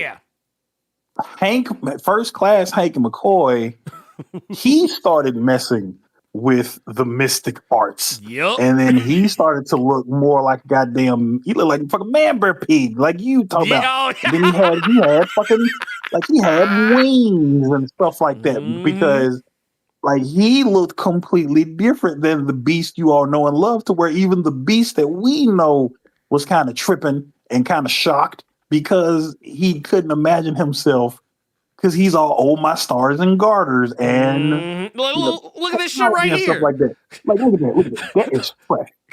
I'm not even a Donnie guy, and that is fresh. That motherfucker came out looking like he getting ready to invite them to Mortal Kombat. Like, look at this shit right here. Like, this is from one of the covers of one of the later issues. But like, look, this motherfucker got, like, wait, what the fuck is going on here? Like, Go back to that last picture real quick. Go back to that last shot. Yeah. That looked like somebody trying like they doing one of them bullshit, like one shot Elden Ring mage builds. That's what they is. Dude, like when everybody was doing the Kamehameha wave. Yeah. And just deleting bosses and shit. Nah, you ain't lied. You ain't lied about that shit. That is exactly what the fuck that is. That Donatello was a whole. Because here's the thing. So during that initial 150 run, all the turtles were kind of slick getting into magic. Like they were all kind of like slick figuring out how to use, but they were learning how to use ninja magic. They weren't learning how to use like the full-on mystic arts the way Donatello was. And Donatello literally learned so much magic that he started fucking shit up. But like eventually you get to that point where like in Jason Aaron's run where like I said at first, when we see Donatello, he's all sickly, looking like a whole crackhead out here in these streets. My guys just he was on hard times. I'm just gonna go ahead and keep it a buck with y'all. Donnie was on hard times. Okay, he was on hard time. Matter of fact, here let me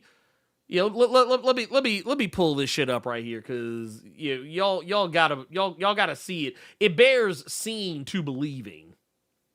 But Donatello was out here literally living on the streets, eventually getting put in a wildlife preserve where they're basically playing Hunger Games on the inside, or like the most dangerous game on the inside.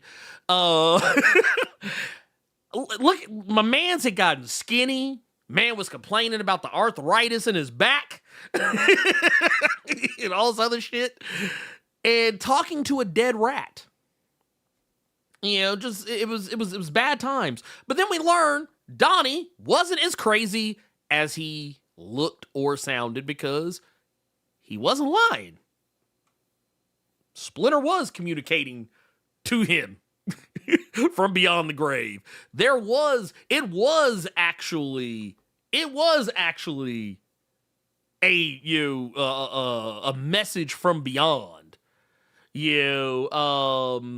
That's what got me with this is that how much of it was because you all will find if you all have been reading it, you all will find out in later issues that like everybody starts hearing Splinter. Right. But I wonder how much of that was true from Donnie. Mm-hmm. Because if everybody hears it, okay, now something's going on. Mm-hmm. But I want to know how much of that was just Donnie being fucking insane. That's what I want to know. How much of that was him just being off his damn rocker? I think some of it was. I think like initially, I think some of it was, but I do feel like at some point they did, like everybody, because once again, I think what really kind of said it was that like Leonardo started hearing it, and once Leo started hearing, you're like, oh shit, Leo hear that shit now. So now what? Like now what's gonna happen? And like I think I think it's not surprising at all that Raphael and Michelangelo were kind of the last ones, to kind of figure it out. I don't think that is I don't think that's a hard sell. Also, man, I just want to point out, man, look, the fact that Jason Aaron and Juan Ferreira gave me probably one of the coldest fights in the history of cold fights between turtles, because Michelangelo and Raphael and Leonardo Raphael, they get into it. I actually got to see my boy Donnie put hands and pipe down on Leonardo, and it was crazy. And I apologize for I apologize for insinuating about the pipe, but I'm gonna hit that just to make up for it. Truly going to let it slide. I was gonna let it slide. I wasn't gonna say a word. I just wanted to keep moving. Well, no, I love it because Donnie, because I want to remind y'all. Remember how y'all used to because I know y'all used to roast Donnie because like, oh man, he just got that little ass stick. What he gonna do with that stick? Well, now he ain't got no stick. He got the pipe. He got that man. He got the Dead by Daylight DLC for Michael Myers where he said, yeah, fuck that knife, man. I'm bringing a pipe. I'm bringing the steel pipe. And he catch Leonardo a couple times, one or two times, with that pipe. and that's kind of what this whole thing is about. It's literally about the brothers all kind of like not being on the same page. That's kind of what I think made Jason Aaron's run very special, is that you're getting to see the Turtles not be together. Like, yeah, they're together. Like, even once they got through their initial, like, Raph's in jail, Leonardo's suicidal in India, Michelangelo's a movie star, and Donatello's a magic hobo. All of that stuff. Even once you get them back together, they're still fighting with each other. They're not getting along. Yeah, this is so corny of a phrase, but even though they were together, they couldn't have been further apart. That's corny, but that's what it was. That's what it was. It's like it's so appropriate because they were fighting, like they were fighting and blaming each other every step of the way. Raphael was blaming Mikey. Mikey was blaming Raph. Leonardo was blaming everybody else, and for not wanting to fall in line.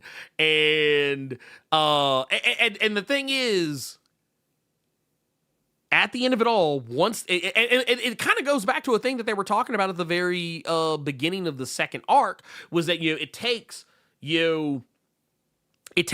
all 5 of your fingers to make a fist. You have to pull in all 4 fingers and then lock that thumb around it to make a fist. And right now, or not right now, but at the start of this, they were not a fist. So every time that they tried to attack something, they came back with a broken hand. They were always like suffering, going out. Like when they were trying to go out and not work as a collective unit against Hale's Foot Clan, SWAT team, whatever, his task force. Basically, I think didn't they call them? I think they called them the Foot Patrol, but that's another story altogether. But point is, every time they came back battered, they came back bruised, they came back broken, and no closer to doing what needs doing than they were before. But it wasn't until they finally got off their asses and said, hey, no, we are a family, we are together. Yeah. And even in the last couple of issues, even though this is a shot from issue 10 where they're coming together and bringing it all in, they're still not, even at this point, still not fully gotten the band back together. It's really not until the last issue that they're finally seeing eye to eye. Because what was it? You got like, it's always the same 2 people. It's always the same 2 people fucking it up for everybody. Raphael and Michelangelo, every fucking time. Raphael probably more than Michelangelo. But it takes, we did a lot of talking about Hale, kind of early on. Hale ends up, and here, I love this shot right here. Because, dude, Juan Ferreira, you are a goddamn menace for this. Got this man with the bloody mouth with busted teeth, looking like he just fresh got put in the sharpshooter by Bret Hart. But then you got April O'Neil, something we kind of mused about that was going to be happening over the course of the series. April O'Neil ends up because Hale, he shot Casey Jones. Had Casey laid up in the hospital for 7 issues. That man pulled the strap and shot Casey Jones and laid him down. I did not need you to pull that page up because I remember how mad that page made me.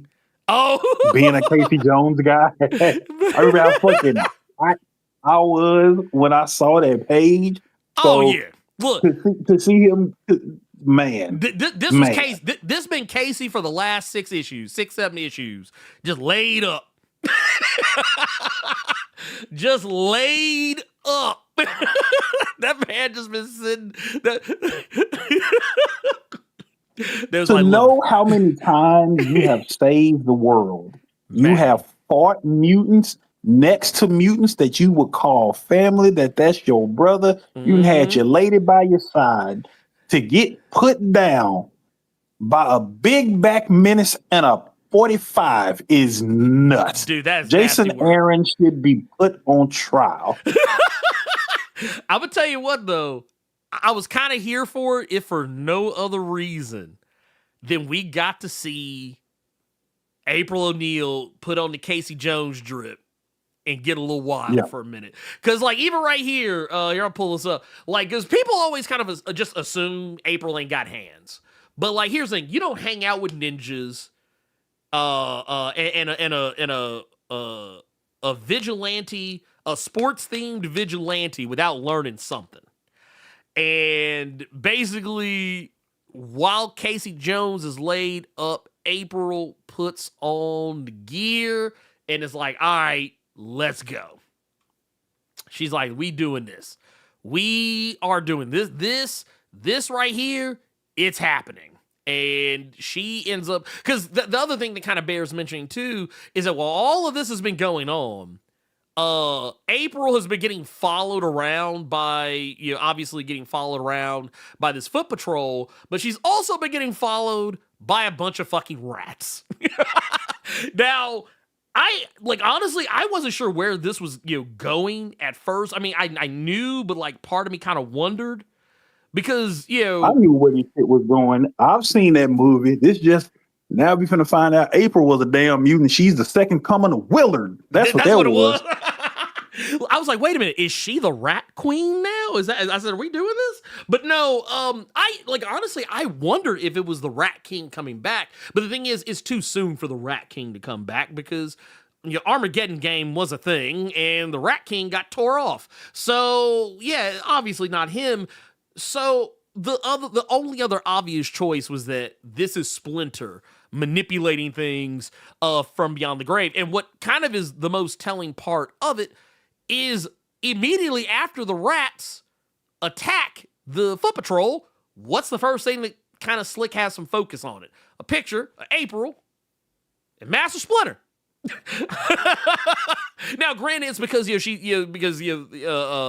and this isn't April talking, but this is like Donnie narrating, talking about Splinter having passed during the events of TMNT 100.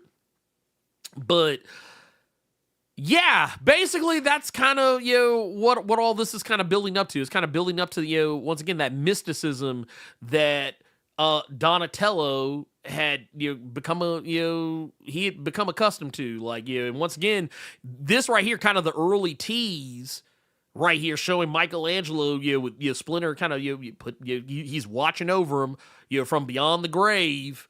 Yeah, he's sitting right there next to Raph while he's in the clink doing a bid. He trying to comfort Leonardo while that motherfucker out here trying to let a bunch of turtles eat him. And you got motherfucking like I said, you got that kind of thing going on there. But at the end, yeah, it all is gonna fall back to D.A. Hale, because basically Karai is pissed. Karai is pissed at Hale because he tried to put the turtles on trial. It didn't really work out. It all kind of devolved into chicanery. Because, well, look, the turtles are the turtles. April O'Neil is April O'Neil. And what do? They beat the shit out of the Foot Patrol on the regular. So the trial was a sham because obviously Hale was trying to put the turtles down. It was a kangaroo court of the highest order. But the thing is, nobody wanted. There wasn't a jury. They say there's not a jury that could convict me. That's basically what happened. When witnesses were called, all of them pretty much were like, "Hey, dude, the turtles took care of me." Like, "Hey, man, the turtles were out here, man. They were." They were out here taking care of us. They were out here, trying to, look after us and make sure we were okay and, not, do anything bad to us. They saved us from like this oppressive regime and, and obviously, people, they say, yeah, man, free them goddamn turtles. Free the turtles, goddammit. Free them. Turn them. What was it, dude, in Time to Kill? Turn them loose. Yeah, it's basically what they were doing. And then Hale, because he's all fucked up about it. He's trying to get Karai to help him, but Karai, she's been trying to do something. And that's was my question to you. Uh-huh. Because you read the previous series. Mm-hmm. And Jason Aaron, for the most part, yes, Karai was there in bits and pieces, but she's been in this damn room for literally a year now. Basically. In our real time. No, for real. So which I understood because, Jason Aaron is basically doing that because he wants to tell basically a street level story for the turtles. He doesn't really want to get into, because yes, Donnie had his magic. But Jason Aaron really didn't delve into that. Yes, we knew that Karai was doing something otherworldly in this room, but he didn't really delve into that. It was more, like I said, street level turtles, Foot Clan shenanigans. But the one thing I wanted to ask you for sure, now that it's all said and done, because that's the one thing that the turtles had been saying in issues here and there, was that I thought we were kind of good when it came to them. So my question to you, I promise y'all we'll get back on point, but this is just something I wanted to know, and I wonder if you all want to know as well. What was she doing something, or was this continuing something that happened in the previous 150 with her? Mm-hmm. So yeah, Okay. basically what was going on. Okay, so Untold Destiny of the Foot Clan kind of gives you a little bit of insight, though I will say I'm gonna be taking some liberties with that story arc in my assessment. Okay. So in Untold Destiny of the Foot Clan, one of the things that came up was that Karai was trying to get her hands on the secrets, some of those ancient secrets of the Foot Clan, basically try and learn these things, but someone else also tried to get their hands on that information as well. She took them out. She gained the power and magic of the Foot Clan, all of their secret techniques and things of that magnitude. But the problem was that she didn't want anybody else to have them. She didn't want anyone else to have them, and the only other people she knew that had them were the turtles. And basically, when you jump over to the main book, and like I said, she's been in that room, chilling, doing her thing. And once again, I always tell people words have meaning, that like nothing is said on accident. Notice what is said here in this narration box. She left strict orders that she not be disturbed. And what does Hale's dumbass go do? Motherfucker bothered her like several times in them 12. Man, like you look right here, he's like, oh, boom, hey, the turtles, they got free. I couldn't hold it down. And basically because he interrupted her, basically the spell that she was trying to do, whatever it was she was trying to do, didn't go off without a hitch. Now, what I think she was trying to do, I think we're going to have to wait till the Jean, Lu, and Yang run in order to get the full breadth of it. But I think what she was actually trying to do, based on the actual final result that we see at the ass end of the issue, of the issue 12. Yeah. Part of me, and once again, I haven't, oh shit, what issue are they on Shredder? I think only the second issue has come up. And I don't think Shredder, by this point, I don't think Shredder has made his presence yet known to Karai. I don't think he has, at least. I think, because as of issue 2 of Shredder, he's still, I say he's flying solo. He's not really flying solo. He's got people backing him, obviously. But, like, I feel like he has yet to make his presence known to Karai. Like, I don't think she knows. I feel like either she was trying to get Shredder back, like maybe because that's the other thing too that a lot of people may not know, is that Shredder during Armageddon game, he decided to stay in, I think he stayed in Dimension Z, if I remember correctly, and basically was never seen or heard from again until this Shredder mini series that had come out. So he had been off the table for a while. So I'm wondering if maybe she, like, I know she didn't think he was dead, but I feel like maybe she was like, it's difficult to say whether the person she summoned was the right person. Gotcha. Because that was the one thing that I kept thinking about with this series, because it was very clear that Jason Aaron didn't really want to go into the just whole tapestry of TMNT stuff. He wanted to keep it, and I don't mean this as a negative, but he wanted to keep it very basic and very street level Turtles. So if I have to bring up Karai, we just gonna put her over here. So yeah, this is what she doing. So I was always wondering if that was just a story beat that he just did not want to touch because he wanted to keep it street level, or was this something that was continuing from the previous issues with Josie Campbell and stuff like that? So, yeah, it's kind of like he was kind of having his cake and eating it too, but not really having to do more than he probably wanted to. Because like once you get to the end of this, like the whole reasoning behind like what Karai was doing and how like pissed off she was, like I will say this, it does seem like what she was attempting to do, like what she was trying to like fully unlock. I think maybe it was just I actually wonder if she was trying to like summon, like maybe not Shredder per se, but maybe I think maybe she was trying to get the Kitsune back. Because like when Okay. you get to the end of issue 11, and you start seeing the power that she's wielding, like you look here and it's like, oh yeah, like dude, like she's literally like everything she's doing, she's looking more and more like how the Kitsune used to look when she would be like on her shit.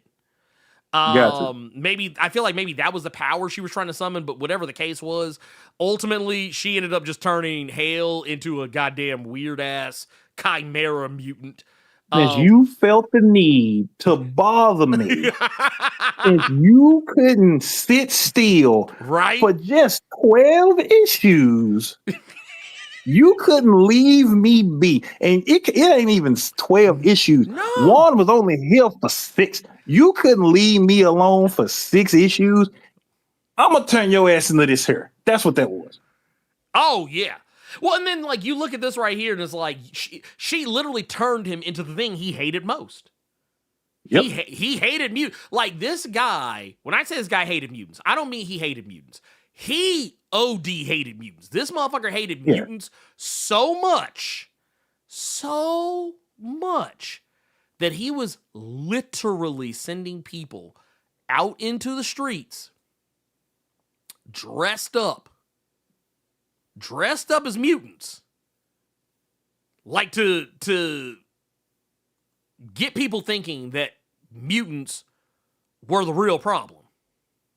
It's funny because it's I can't think of for the life of me what it reminded me of, but there's an instance, just to keep on with you about how much he hated mutants. There's an instance in that issue where you can see that, because at that page that Ernie just showed, that's just a crazy animal just running roughshod. And in the process, in the middle of fighting the turtles, some of his humanity comes back. And which even is then, the turtles, that in and of itself is insane, but even the turtles even still are trying to help him. Mm-hmm. And even through that, and he's begging for help in that page, you could, it's not until the next page where you realize he doesn't even want the turtles' help. So even though he's getting some of that humanity, he still hates mutants. Even with all of that going on with his body, he still, if anybody gonna help him, it's gonna be a human that help him. Right. He don't want a mutant to help him through that. So it's crazy. Wait a minute. Please don't send me to a black doctor. Oh, bro. I'm gonna tell you the funniest part before he got turned into a mutant, and that's the one thing that always made me laugh when Karai finally had enough and turned him. It was that Bebop and Rocksteady told him plenty of time, don't knock on that door. Man, dude. And here's the thing. Bebop and Rocksteady are two of the absolute dumbest motherfuckers in the whole series. There are very few characters in the entirety of the IDW TMNT run, both the 150 and this 12 right here. There are very few characters who are more ignorant than Bebop and Rocksteady, and they were smart and enough. Uncle Ruckus told him to leave her alone. They're like, man, I wouldn't open that dope pimp. Hell, there was a point, I don't know if you kept up with this series any at all, but Mutant Nation had something very similar, where Casey was trying to get a hold of Karai, and Bebop and Rock was like, nah, pimp, don't do you it. don't want to do that. They're like, You don't nah, want to do that. she busy. Honestly, I see Seal Unit 2000. He said, would you want them to be smarter? I think they just proved that they are a tad bit smarter because they knew not to knock on that damn door. Yeah, exactly. That's my thing. I don't like. It's not saying they need to be smart. It's just that in the essence that they still had the presence of mind to leave Karai alone. Because here's the thing: they've been working for Karai for a long time. Because even when Shredder was around, Bebop and Rocksteady were under her Yep.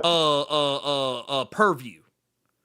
So they have always had to answer to Karai on some level or another, to the point they actually, even when they have broken off to go do their own thing, they always come back to work for Karai. Like, in a lot of respects, you could say that Karai, to them, it's a more similar dynamic to Bebop and Rocksteady of the 80s animated series and the Shredder of that series in this. But also, I just want to say right here, bruh, I don't know if you saw this.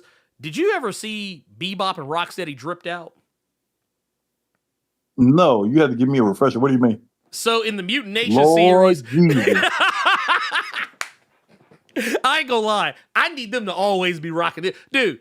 Look at Rocksteady with the turtleneck. Look at Rocksteady with the turtleneck on. Like, got the turtleneck on fleek. Man, what's going on, man? Why Bebop look like he can say, "I'm sorry, my brother, you got to get your own." Wow. Ooh. Look, man, I look. ain't gonna hold you. That's Spotify thumbnail right there. Yeah, I ain't gonna hold you. Look, Drip Kings. And there's your title right there. Yeah. Ain't nobody finna know what this Blerd episode gonna be about. Dripping. Wait. What comic is this? Them two brothers talking about. It's like, God. Wait, also, man, look, I gotta ask a question, man. Look at Bebop look, Bebop, fresh with the vest. What's going on, man? What's popping? What's really popping? Dude, wait. Her jail slick back. Bruh, look, wait. He got the Stacey Adams on. Look at the. Hold on, wait a minute. What's up with these Stacey Adams? Bruh. This man getting ready to go to he either getting ready to go to the club or somebody's funeral. Take your pick. You know that Rocksteady's suit was tailored because the pants legs are not touching the ground and he barefoot. Oh, yeah. That is nuts. Oh my God, that is insane. That is absolutely positively insane. I love it. I'm here for it. But no, but yeah, ultimately, yeah, Hale is gonna be defeated, and the Turtles they get their shit together, as you would probably expect. This isn't one of those things where they're gonna leave the plot thread dangling. Like, we're going to let y'all have to come back next week to figure out whether or not the Turtles are going to be able to get their shit together and beat Hale. No. Basically, what they're going to do is they're going to beat Hale, but because they approve themselves to the city now loves them. I'm sure there's still going to be people out there who hate mutants. But I do love the juxtaposition of, I think this was an issue. Yeah. This is it. Yeah. Issue number 6, when you got to the end of issue number 6, you literally saw the Turtles, like, their faces plastered all over Times Square. You literally saw, pictures of them, like, quotey fingers having killed people, which none of this was the case. They didn't, the guy up here, on the top left, who got the size in his chest, that wasn't Raphael that did it. It was a setup. All this other stuff. That just goes back to your X-Men point. Yeah. That it does not matter how many times you have saved the world. Mm-hmm. All you need to give these people is one reason. Oh, yeah. And all that world saving is out the window. Oh, yeah. You can forget about it. It's a wrap. But by the time you get to this, they save the city again, for the umpteenth millionth time, and they're like, oh shit, everybody loves them, everybody's happy to see, like nobody's, or at least at face value, nobody's really upset with them, and it's not even because like we just figured out what mutants are. No, they've known for a while. The city of New York has quite literally, because what was it, Baxter Stockman was I think he might, shit, is he still? No, obviously because the whole Hale thing. But Baxter Stockman was mayor for a good chunk. And that was one of the main things he had to deal with was Mutant Town. Yeah. So it wasn't like, and that whole mutagen bomb thing didn't happen in a vacuum. There, like, even up to the point where you're kind of getting towards the final steps of that 150 run, there were mutants just out walking around amongst regular people as if nothing had ever happened. So yeah, it wasn't that mutants weren't really a known quantity. They've been public knowledge. So yeah, the fact that that Hale used that whole situation to drum up anti mutant sentiment, it was real.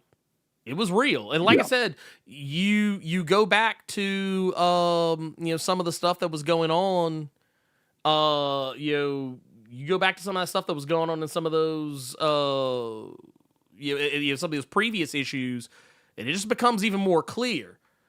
It becomes terribly clear, I would actually dare say.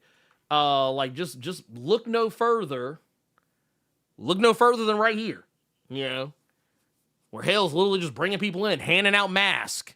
Just say, hey man, just go cause some trouble. Make it hot. Go out there in the streets, make it hot for the turtles. Do what you got to do. And some people that didn't want to do it, and some people who jumped on it. I think one of the issues Michelangelo had to deal with a group of people who were dressed up as mutants, dressed up as mutant sharks, if I remember correctly.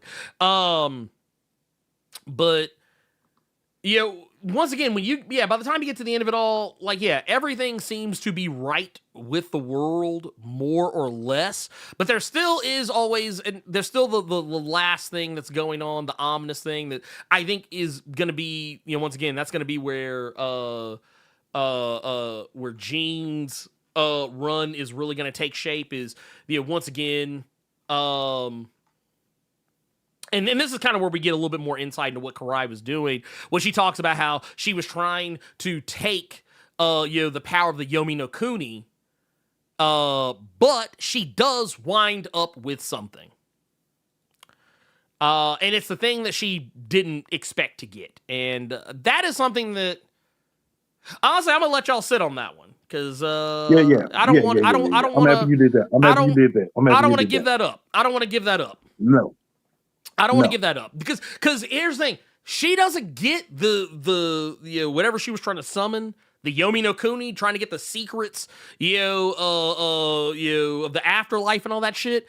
Because I'm pretty sure she probably was thinking, I'm almost even more positive now that she's trying to bring back the Kitsune, and maybe thinking that she might be assuming that Shredder is dead too, maybe possibly, because he never came back from the Armageddon game, and I don't think he said anything to her about what he was doing either, so she probably assumes he's dead too. So yeah, she's trying to get those secrets of the afterlife, only to wind up with something that she did not expect to get. And honestly, I wasn't really sure was going to happen. I actually was thinking they're actually going to stick to their guns on this one. They're going to stick to their fucking guns on this. I'm here for it. Let's fucking go. It was a good ending as a whole. So it was one of those to where Jason Aaron got a nice ending to his run, but there's enough there to where if you want to go into Yang's run after this to see what comes of that, you can. But if you're somebody who just wanted to stick with Jason Aaron's run, then you can do that as well. I will say I'm with several people that I have seen online and here out in comic shops. I thought it was going to be a little bit longer than it was. Maybe Jason Aaron is trying to focus on his more indie books. I know one thing he has been bragging about like crazy is fucking Bug Wars. So maybe he would rather have Cockroach fucking and Beetle slaying than handle the turtles right now. That is a thing in Bug Wars. I'm not pulling anything out my ass. No, he's not. I will say one thing for sure. Well, not for sure, but one thing I would tell IDW, and that's only if he would want this. No matter who takes over writing duties, I would try my damnedest to keep Juan Ferreira on that book. Yes. as long as humanly possible. That's one of those instances because Turtles is a big property for IDW. Mm-hmm. Give that man however much money he wants because you will get that money back just on how many people want to see that art. That's it. If this creative team, because this is something I told Ernie yesterday, if this creative team is something that you really enjoy, Jason Aaron announced yesterday that the next Absolute Superman arc, it's issues 15, 16, and 17, it's going to be him and Juan Ferreira together again. Yep. So that's something you all have to look forward to. And just going back to the Turtles, man, just this era, even though it was only a year, this was a nice little chunk of Turtles to have on my shelf to be able to pick up and grab. This was a fun one for sure. Oh yeah, no, 100%. I could not agree more if I tried. And I'm gonna say it. I say this all the time. I keep telling y'all because I can't count how many times I talk to people and they tell me, man, I'm a huge fan of Ninja Turtles. I love Ninja Turtles. I do Ninja Turtles everything. And then I say, man, you checked out that IDW Turtles? And they'd be like, excuse me? They say that after only playing Turtles in Time. Yeah. Well, no, it's usually people who just like watch the old cartoon or something, or maybe they like the old like live action movies. Which I want to make very clear: there's nothing wrong with that. If that is your Ninja Turtles experience, like if it's just the old cartoon and the old movies, if that's your experience, that is your experience. I'm not invalidating it. However, I will say that if you are a person if you claim to be a Ninja Turtles fan and you are not reading the IDW Ninja Turtle series, I can't take you very seriously because this is the best Turtles that has been. I'm not just talking about committed to comics, committed to the page. This is some of the best Turtles you are going to like. Dude, fuck that cartoon shit. Fuck the movies. I would take this. Like if you said, hey, you can only have one Ninja Turtles thing. If you told me right now I can only have one Ninja Turtles thing for the rest of my life, I would take that fucking IDW shit that's going on right now and the IDW shit that was coming before it, I would take that shit and go right off into the fucking sunset. Because that is some of the best stuff. Like that is, not even some. It is the best Ninja Turtles you are ever going to experience. I'm sorry. I'm not just saying this because I'm the comic book guy. But it is what it is. Just like how I tell y'all, man, if you consider yourself a fan of, Thundercats or Silverhawks or Street Sharks or Herculoids or whatever, I'm always like, man, you are shortchanging yourself not reading the books because they're telling good stories. Like, this is what licensed comic books are supposed. Ninja Turtles is what a licensed comic is supposed to be. It's not supposed to be an afterthought. It's not supposed to be something that, we're just doing this, just get a little quick cash, nothing, something like that. The IDW Turtles are serious. They are telling serious stories, man. People are getting clapped. People are getting laid down. There are consequences. Donatello is still suffering the consequences of City Fall in 2025. City Fall came out in what, 2013, 2014, 2015 maybe? Oh God. Wait a minute. I actually want to speak. I actually want to speak on this without actually I'm guessing. I'm gonna give you a good idea, Ernie. City Fall, Hastings was still a thing with City Fall. Bruh, stop. So check this out. I actually have it. I got it right here. I actually got that shit right fucking here. So City Fall ended. City Fall ended in it started 2013, ended in 2013. So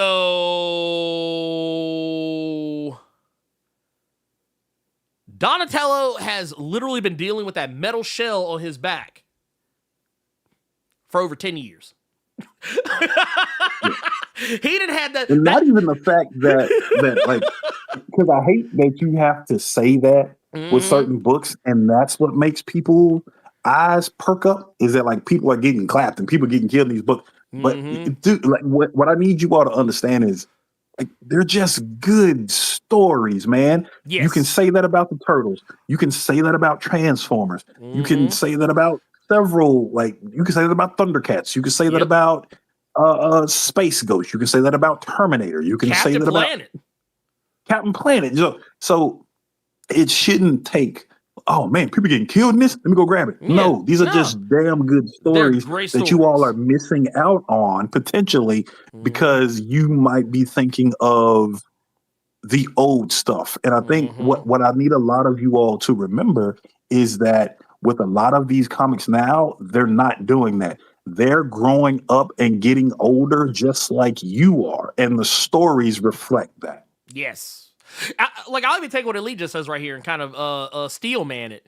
Right here it says, I'll even say it's about IDW's Ghostbusters. That's another thing. People don't even talk about IDW's Ghostbusters, which is wild to me considering that the Ghostbusters are canon in the teenage, like Ghostbusters and Teenage Mutant Ninja Turtles canonically exist in the same universe because those comics actually acknowledge each other. They crossed over and they acknowledge the crossovers in the core comics for I'm gonna both. tell you what I That's didn't know crazy. about Ghostbusters until like a couple of years back.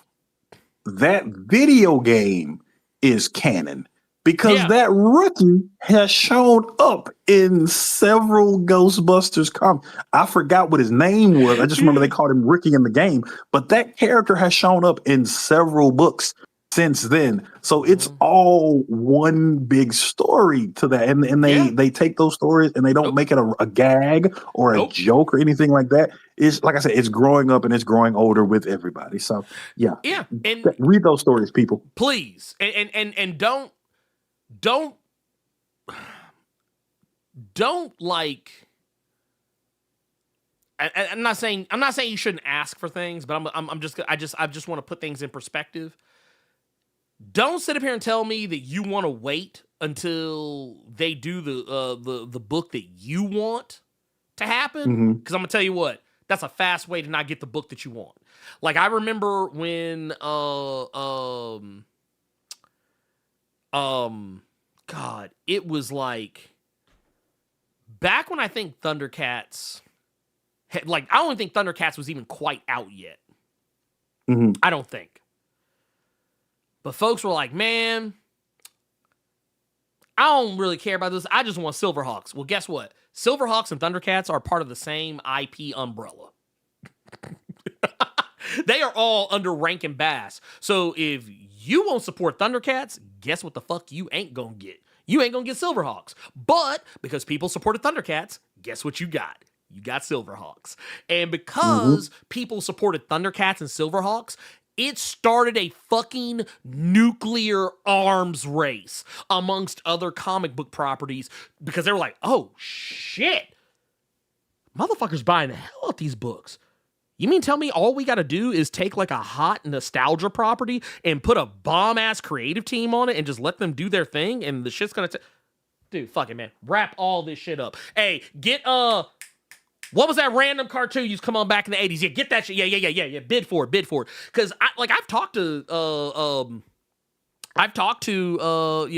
president of Dynamite Entertainment about this sort of stuff. I can't tell you specifics, but I mean, yeah, he's told me like how long it took him to bid on some of the stuff that y'all are getting right now from Dynamite in terms of licensed comics. It's a fucking fight because people realize there's money in it. And granted, I think Dynamite has done a better job than most of locking down these properties and telling good stories with them. But like other people are taking notice, and that ought to tell y'all something. Like that people are like, oh shit, no. We're gonna do Silverhawks, but we're gonna put Ed Brisson on it because he's gonna take this shit seriously. Like, what was the first thing Ed Brisson said? He said, this is Untouchables in space. Do y'all know how fucking serious Untouchables is? And how serious Silverhawks is as a result of that? Thundercats, not a silly book by any stretch of the imagination. Thundercats, serious as a heart attack. Space Ghost by David Pepose. Captain Planet, also by David Pepose. Even his Speed Racer at Mad Cave, all of them, maybe a little less Speed Racer, but even Speed Racer, serious as fuck. Like, it's not like, oh, we're just doing these for a cash grab. So yeah, so like, So I want to say yeah, this real quick, so that we can get to the Oh. last book we wanted to discuss. we're actually gonna But save it for I want next to put week. people on game real quick, real fast, because I see it in the chat Yeah, that people are talking about, and we still haven't gotten the SWAT Cats comic. SWAT Cats got a whole ass Kickstarter going on by the original show creators to does. keep that comic out. I Yep. see somebody else bringing up Mask. Mhm. IDW did some Mask shit. They did I actually. think with G.I. Joe. They I did. feel like they did do it. They Okay, did. they did. Okay, yeah. Yep, they Yeah, did. so They some did. of y'all just aren't. I feel like some of y'all ain't doing y'all due Oh. diligence of looking for shit. And like, people were saying, "Oh, we want to see Thundercats and He-Man." They've already done that twice. Show have. Hell, they've done. I think they've done He-Man and Actually, no. I think they've done Ninja Turtle. Not Ninja Turtles and Thundercats. I think have had a thing, and I'm pretty sure He-Man and Ninja Turtles have had a thing. So it's like all the things y'all are asking for, they have been made. You just didn't know about them. Yeah. That's all we say, man. Look into that shit. Look into it, because I promise you, somebody somewhere has done something with it. And Moda put me on game not too long ago that there might be something new coming down the pipeline for Thundercats and He-Man because of some new toys that he showed me that he saw when he was out and about. Some shit I didn't even know was fucking happening. I was like, oh shit, for real? Word? But yeah, Bubsy. Yeah, Bubsy's got a new game. You just see, the thing is, you just have to be aware. You just have to be aware. But I do want to say what we are going to be aware of is that we are going to talk about. We're not going to talk about Escape. I actually took it off the docket because we're way over on time. We'll save it for next week where we talk about, because I feel like we'll have less to talk about anyway, just because we already kind of got one thing. So that'll be the second thing, and we can just move on from there.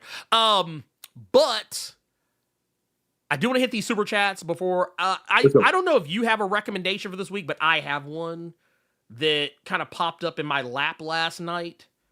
And I kind of want to sing the praises of something that I don't know if you've interacted with yet, but if you haven't, I'm going to recommend you do it yourself. But that said, real quick, real fast, my recommend is going to be the same thing. I said it like 2 or 3 broadcasts ago. Take a book that you're reading that you think people need to be reading more of. Just go recommend at least one book to somebody that you know might not be reading that book. Like Turtles, like Thundercats, like Captain Planet.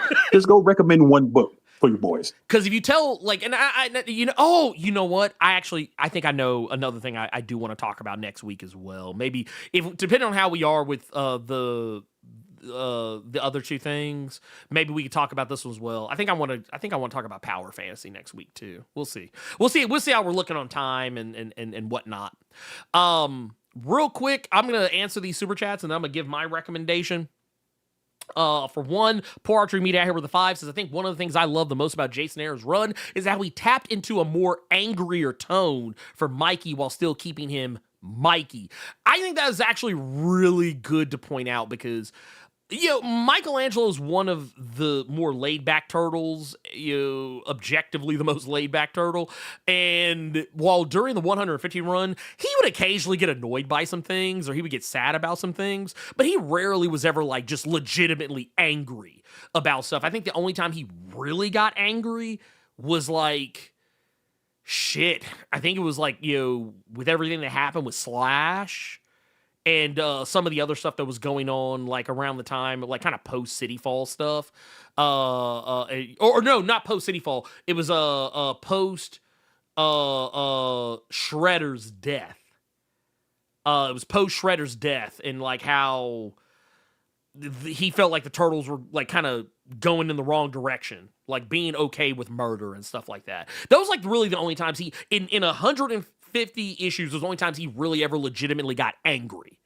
But Jason Aaron in 12 issues was able to figure out a way to make Michelangelo still be Michelangelo, but yes, he did maintain Michelangelo's charm, his charisma, but also did make him bitter and angry at the other brothers, specifically Raphael. But yeah, he did it really well. Like, honestly, I don't know what Jason Aaron's family makeup is, but I assume he has brothers himself. So, because it felt authentic to how I feel about my siblings sometimes. He reminded me of those comedians that people only laugh their asses off at. and then you see them do a serious movie, and it just blows your mind. Like Robin Williams back when he and Eddie Murphy too to another extent, because when I remember when he did Dreamgirls, people were like, oh shit, what? Damn, didn't know he was out here like that. Yeah, Batista, as a wrestler, people didn't really take him terribly seriously, but he's been doing a lot more serious stuff as of late. You look at really comedians in general. Not every comedian, but I think really good comedians will always impress you with their serious stuff, because they're Marlon Wayans. Yeah, that's another one. Requiem for a Dream. That one fucked me up. I was like, God damn, dude. I was like, Marlon, man, go do some funny shit for a while, man, because I don't know if I like you in this serious shit, like this fucking serious. And then, oh man, we got Carter back. Look at that. Look at God. Look at God. Ain't that about a bitch? We also got we got the first of the stream. Our 1999 super chat. We said, why do we get that when I come back? Jesus Christ. I know, man. I know. Fearless Mo with the 1999 saying, this is an interesting run. I'm looking forward to how the story will play out. Me too.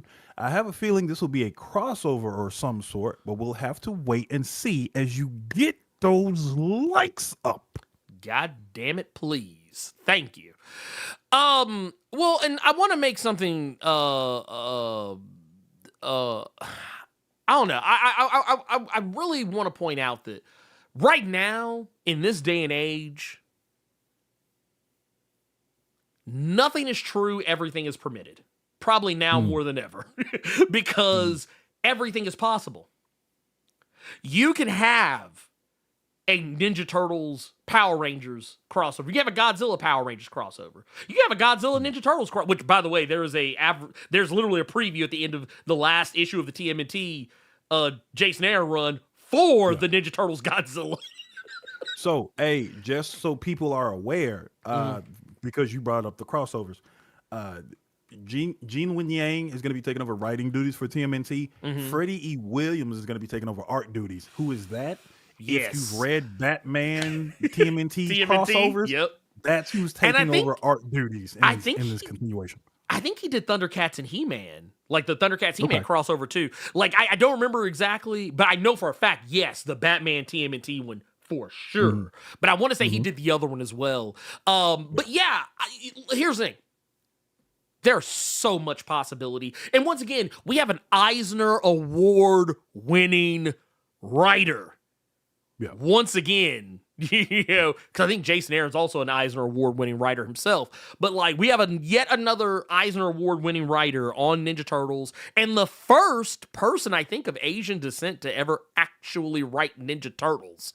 But like, for those who don't know, I think it was Lunar New Year Love Story. I might be saying the words like out of order of each other, but and Superman Smashes the Klan. Actually, I want to make sure I'm saying that correctly. Yep, Lunar New Year Love Story. That was the one. Yep. I always get mixed up on it because it's like a bunch of words that like I feel like they could go in any order almost. Yeah. But no, I want to get into my personal recommendation for this week. And my recommendation, I know it's spooky dooky time, and you are probably expecting me to recommend a spooky dooky thing. But I'm not, because I recommend spooky dooky shit all the time. So what I'm actually going to recommend is a video game. It's a video game I just recently played. It actually just came out this week. Carter probably knows what I'm talking about.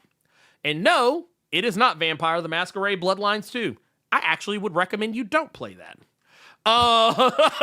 Why? Because I'm playing it and I'm mad at myself for playing it. I'm only finishing the game because I paid for it. If that makes any sense to anybody. That game is jank. It is so jank and so stupid in so many ways. You're the first person I've heard say that. I know people are pissed because it's not Vampire the Masquerade's Bloodline 2. It is a completely different game, but everyone says if they named it just Vampire the Masquerade, whatever the fuck, Yeah. it would have been a good game. It'd have People been would have fine. appreciated it more. Well, it's not even that. It's that it's jank. It's that, like, okay, there's a mission I got to, and I want people to know I'm not like early in the game. I'm deep late in the game. There's a point kind of midway through the game though where you have to break into a police station and you cannot use any of your powers to do so. Which is kind of dumb considering that your powers would actually make that section more interesting, but instead it's just a pain in the ass to do. And it's like, you know, when games try to incorporate a mechanic, but they don't want to incorporate it correctly or like well enough that it's actually fun. That's what they did with this, is that they have stealth mechanics in the game, but the stealth is trash. The stealth is so fucking trash. But, oh, wait. I just now caught it. Carter's thing has frozen. Oh my God. Yep. I just caught it. Hold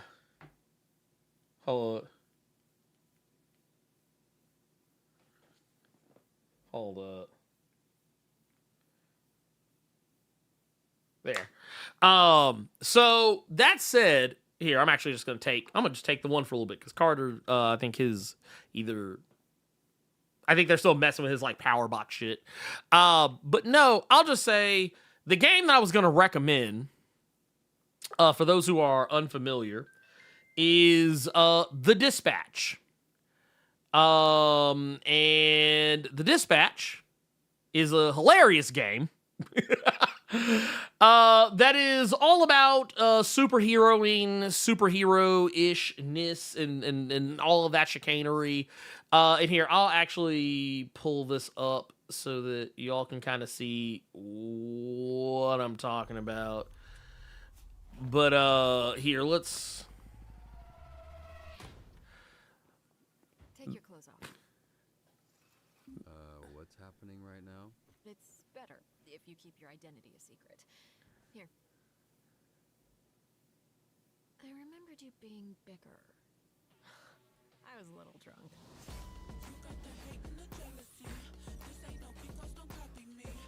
I work better alone. The hell, man? Hello, Robert. How do you move so quiet? I float. Oh, we got him back.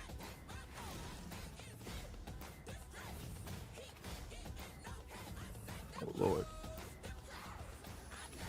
I didn't realize how many people were. I didn't know he was in it. Wait, what's up? I didn't know Moist Critical was in this, or Alana Pierce. I didn't know a lot of Yeah. these people were in this. Oddly enough, this is the character that Alana Pierce plays. Okay. And she is basically, dude, you want to hear the funny part about it? She's basically Magic Okay. from X-Men. Okay. She's Yeah. she basically is like if Magic was permanently in Darkchild mode, but still had the main personality of Ilyana. She's even got a soul sword, and her powers are opening portals. She reminds me. She looks like that. I don't know the woman's name because I know you've played that game. Who's the fiery woman from Baldur's Gate 3? Oh, Karlach. Yeah. Karlach. Yeah. That's She's what popped basically into my head. Karlach. If you took Karlach and Magic and put them in the same thing, it's the same thing. Okay. Same fucking thing. Also, Moist Critical. I'm trying to see if I can figure out where his. Yeah, here it is. He was the rat dude. He's the bat. He's the bat the guy. bat. Okay. And it's funny too, because like to hear him talk in the game, it's like it's just him. Okay. But it's like, So- but maybe not like, but maybe it's him a little bit more reserved. So let me ask you this, because I did see that this game was out now. Yes. Are they still doing it like the Telltale games, where they're just releasing episodes every week, or is it the whole thing right now? It's so basically what they did, they released 2 episodes on launch. There are 6 more episodes after this. Damn. Okay. Now, Okay. I will also say they're not making us wait months. Just as Elite just pointed out, it's going to be they're treating this shit like a TV show. It's actually every episode is releasing weekly. So yeah, over the next 6 weeks, you will see an episode each and every one of those weeks. They're not particularly long. I will say it's my only real criticism of the game. And that's probably why they did like 8 episodes total as opposed to like what Telltale would normally do, like 5. It's because the episodes are actually shorter. Like, I remember last night we were watching The Long Walk, and my Sirs wanted to get their hair dyed, so they could have like their normal hair color on the sides, but they want to have like highlights on the top. Yeah. And so when Cynthia got up to go do that, I was like, well, while y'all are doing that, I'm gonna play the dispatch for a little bit. Okay. And sure as shit, they came back. I was in the middle of an episode, and I was like, okay, well, I was like, you know what? I'm gonna find a good stopping point on this episode, and then we'll get back to watching The Long Walk because we're almost done with it. So we finished The Long Walk. I turned the game back on. When I unpaused that motherfucker, 2 minutes later, the first episode was over. I was so fucking heated. I was like, what? I was like, that's it? But no, then I was like, oh yeah, there is a second episode. So I just went ahead and kept playing that. And like, it's all good. It's all fun. And I will say probably better than most Telltale games in the past. Your choices do seem to actually have more weight. At least in the first couple of episodes, than they do like in a lot of other things. But I will also say, actually, second criticism of the game. I know a lot of people got really upset about the gameplay of it. Like the actual, like, because I'm gonna go to right now, unlike other Telltale games, you don't do any walking around. Everything is animated and done for you. You only really, like, the only thing, like, there's like a little like hacking mini game you play, and then there's the actual dispatch simulator you play.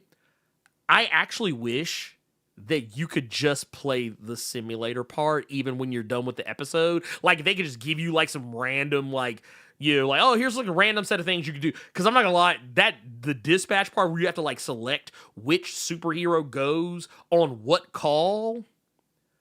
Actually, not even superhero. These are actually all villains that you are that you're working. It's basically the Suicide Squad, sort of. Like, you're the Rick Flag, and you are trying to like delegate to these supervillains like where they're supposed to go and do the shit that they're supposed to do. And like, you got to pick like, oh well, so this character has better stats for this, so I need to send them to go do this. If I send them to go do some shit they're not equipped for, they will probably fuck it up. And I'm not gonna get a good grade on it. Or sometimes you have to determine whether you need to see more than one superhero to do something. And some of the things, they're menial tasks, like getting a cat out of a tree, or stopping like a huge fire, or stopping a bank robbery, or even stopping 2 superheroes from fighting each other. That type of shit.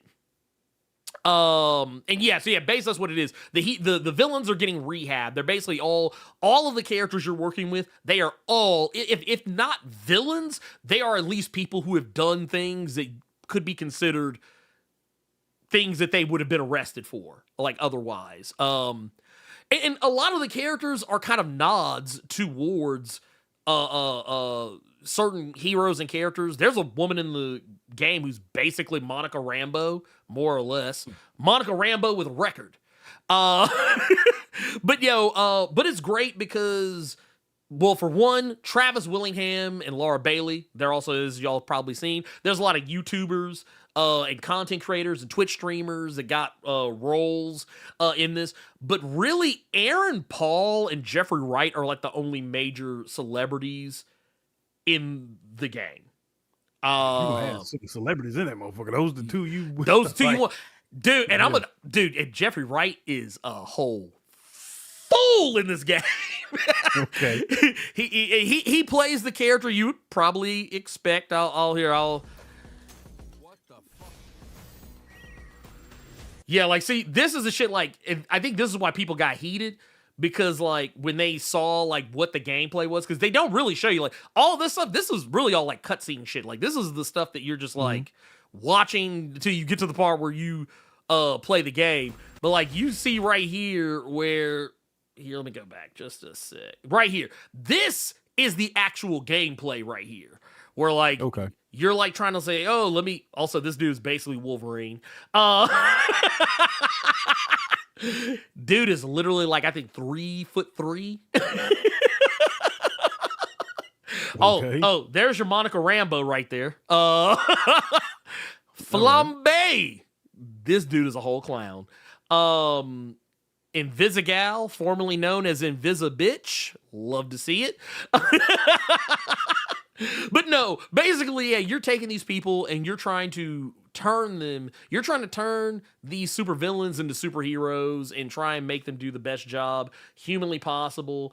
And like I said, when you get to like this part right here, like, yeah, like you said, Aaron Paul, Jeffrey Wright, those are the biggest names on here. But like Laura Bailey, Jacksepticeye, Moist Critical, Travis William, Matt Mercer, so on and so forth. All of these people that you see on here, are either I know video. who the Thought Squad or Young Gravy are. I don't want to know who that is.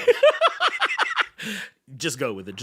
But no, but yeah, Laura Bailey, Travis Willingham, and Matt Mercer. Obviously, that's your and I think Mayana Baron. I think Mayana Baron is one of the newer Critical Role people. I think. But yeah, basically, a lot of them, people that you would probably know from like video games, or anime, stuff like that. Alana Pierce, a lot of people know who Alana Pierce is because she used to work for Sony Santa Monica, I think, and she also used to be on IGN at one point too, maybe possibly if I remember correctly. And now she just kind of does her own shit, but she's also kind of broken more into acting and whatnot and what happened, whatnot and whatnot and what have you, whatever. But I will definitely say everyone is having a good time on this shit. And, here, I can take this back now. Everyone is having a good time on it. Everyone's, like, literally, like, just doing the most. And all, like, basically, if you've ever watched, like, Legend of Vox Machina, Yeah. you know what to expect with this game, because it's the same type of humor, same type of discourse, same type of commentary, same types of character interactions and things of that nature. This is a vulgar fucking game.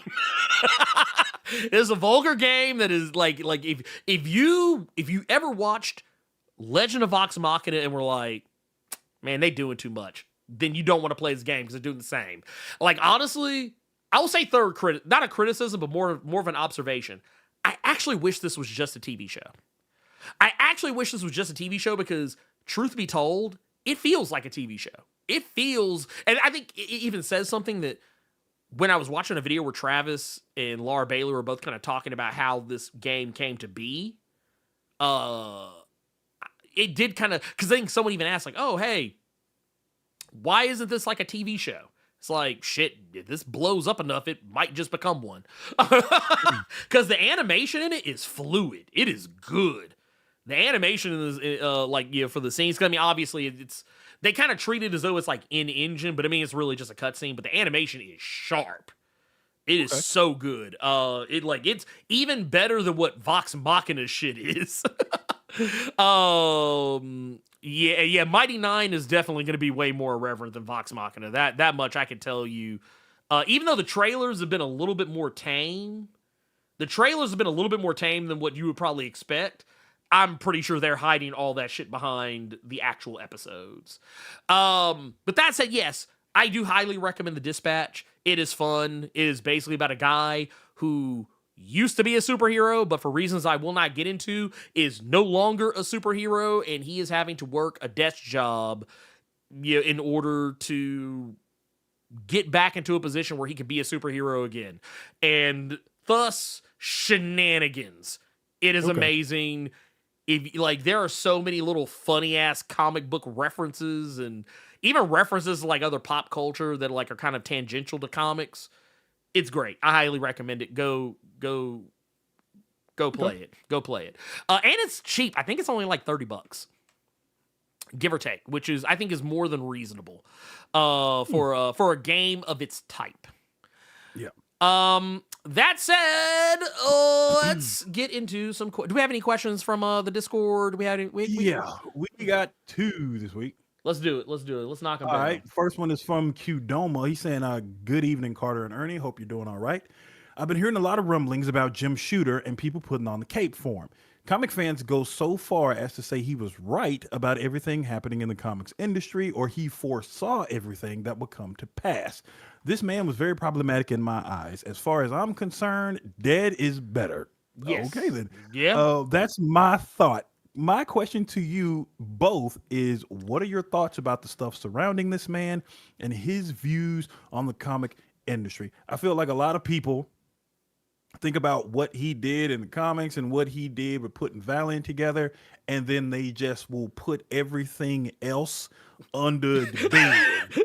Well, they do this shit pretty right much, here. They're pretty like, much. And what? It's just like, no, What'd he put your do? no, take your motherfucking hands off your eyes. It's one of them. No, we gonna lift this whole mattress up and we gonna show everything that he said. So no. No. We're not doing that. We're not doing that. Fuck out of here. We're not doing that. Yeah, no. Avengers 200, I'm almost positive was Jim Shooter's fault. I'm 100% positive it was him. Yeah, people are a little bit too nostalgic for him because, and also how he treated. You know what? I'm gonna tell you what. There's a documentary I think you should watch. It's called Chris Claremont's X-Men. If you haven't ever watched it, it is definitely worth the time. I highly recommend go watch it. But that said, I personally, I don't care for the guy. Fuck him. Also, Valiant's trash now anyway. So yeah, what a legacy to leave behind. Anyway, Nice. Next question here from Flominum saying, yo, Blerd and them and Cardamon, who's an obscure X-Men character you think would kill on a solo book? He said for Flominum, he said it's Edie. He thinks Edie would kill on a solo book. Honestly, I wouldn't say kill because I think it would be really dependent on the creative team. Yeah, you need to get somebody good. Yeah, and the one thing I don't like, and both Marvel and DC have done this, you put real slaw people on characters that deserve better when it comes to solo books, and then when you say that the sales weren't there, you say it's because nobody really cares about those characters like we thought they did. You're wrong. Sounds like DC and Red Hood. You know what I'm saying? Sorry. I wasn't gonna say it.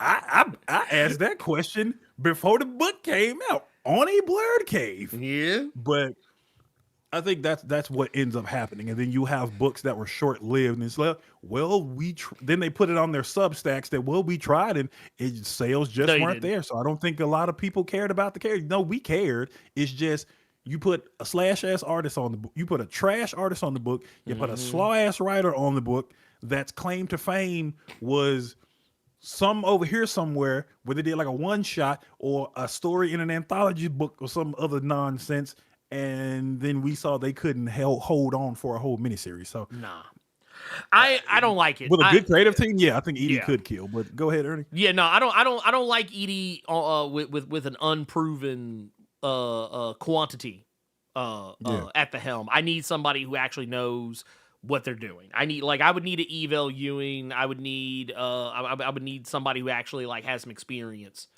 writing complicated characters, especially like Edie, because she is a fucking complicated character. Someone who went from being a self-hating mutant to being a proud mutant over a very long stretch of time. Yeah, we need I need somebody to bring it. I don't want no bullshit. I don't want somebody y'all just pulled up out of off a fucking Fiverr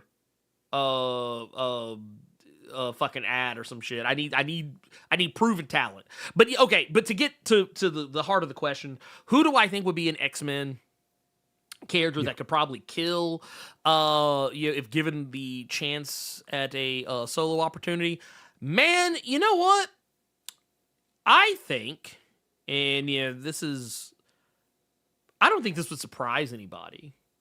But a character I feel like doesn't really get solo anything, but I feel is definitely more deserving of it.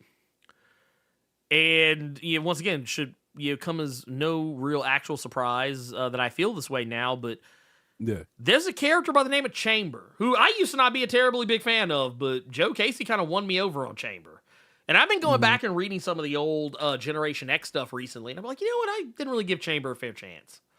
I think Chamber would do good, especially if you like. Ooh, you ought to get banned. Damn. Chamber. I think Chamber could do, like, I mean, the obvious one. I could say the obvious one, but it's the same one I say whenever anyone else asks me. I can say Sync easily. Fabian every time. Cortez. Is that the obvious one? You know what? I'm gonna bring a up nasty motherfucker. You want a Fabian Cortez? man. You a first nasty off, motherfucker. look. I'm not gonna lie. I'm gonna need to see you outside if you say it's Fabian Cortez. But no. I mean, there are so many good mutants that could be used that aren't used. And I think that if you know what, there's a lot of X-Force they're all X-Men adjacent, but there's characters on X-Force that I'm still to this day, like, I'm not gonna lie, it was kind of nasty work, but when I was reading I think was it World of Revelation? I think it was World of Revelation. Yeah. When they did the part where Apocalypse was like, man, I should have chosen Richter. I was like, damn, that's crazy, because like I was wondering why Richter wasn't chosen, considering that he was being groomed by Apocalypse for almost the entirety of the Krakoan era. But that's another story altogether. That was a pocket sand moment in and of itself. I see Alex Combs is saying he thinks Sunspot could get a solo. Fun fact. Yeah. Alex Combs, he had a solo. You know what it was called? It was called Jonathan Hickman's Avengers, because it was basically his book. Because he had an Avengers team and he owned AIM. That was his book towards Secret Wars. That was just a Sunspot book for a while there. And I got a question, because I feel like of all the New Mutants, I'm actually kind of shocked at this, but he's never had like an actual, like, one that was like his book, like 100% his book. Not like somebody else's, or like a duo book or anything like that. But yeah, I'm actually kind of shocked he's never. Actually, no, I'm not shocked. What? I know why. I know why he's never had one. But I mean, I'm gonna pretend. No, don't you dare! Don't you dare! I'm gonna pretend to be surprised that he has never. And also, like, when they were doing that whole thing with like the secret X-Men, I was like, dude, that would have been a prime opportunity to put Sunspot at the forefront. But yeah, that's another story altogether. Hey, happy birthday, Jazz! Happy birthday! Hey, happy birthday. Yeah, I'm sorry. I got nothing else after that. I apologize. Thank but no. Happy birthday. But yeah, look, we love to see it. We love to see it. We absolutely positively love to see it. Oh, you know what? Here, and you know what? You get one of these too. You gotta get one of these birthday bombs. There you go. You get a birthday bomb. There you go. Look at you. Look at you. That's who I would have said Tube's the one. I said I wouldn't mind seeing, just because of how much we got of him with the Araco stuff and the Krakoa stuff. I wouldn't mind seeing Gentle. Gentle would be nice. Actually, you know what? I do agree about a Frenzy series as well. I would have liked to have seen Frenzy, because Frenzy's one of those characters you don't get a lot of anyway. And I'm kind of pissed that, like, every time it looks like she's about to, like, get some love, they either fuck the book off, or, because what was it? She was in Sword. It's like, oh, shit, she's on Sword. Oh, we about to see a lot of her. Pocket sand. No, we ain't seeing none of that. And then when they did oh my God, what was it? What was it? Dead X-Men? Same. She was kind of just there. When they did X Factor, she was just kind of there. Honestly, I wouldn't give Marrow a book, and I'm gonna tell you why. Marrow is too easily led. Marrow is a follower and nothing else.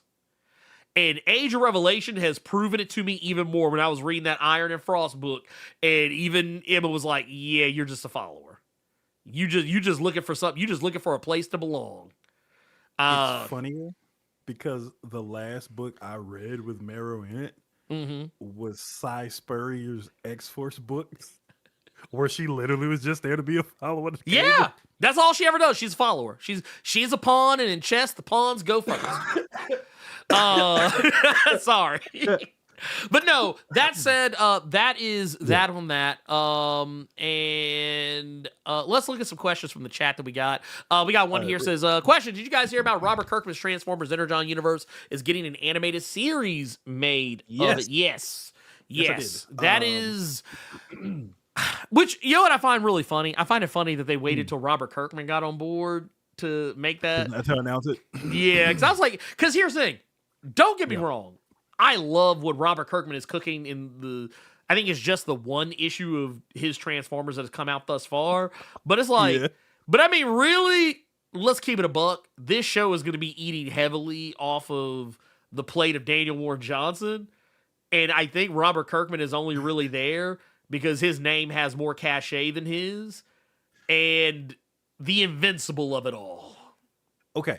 The one thing that has my attention about this series is that they said it was Energon Universe. So it sounds like it's going to be a series where Void Rivals is going to have its chunk, G.I. Joe is going to have its chunk, Transformers is going to have its chunk. It's not going to be separate series. It's going to be involving all of them.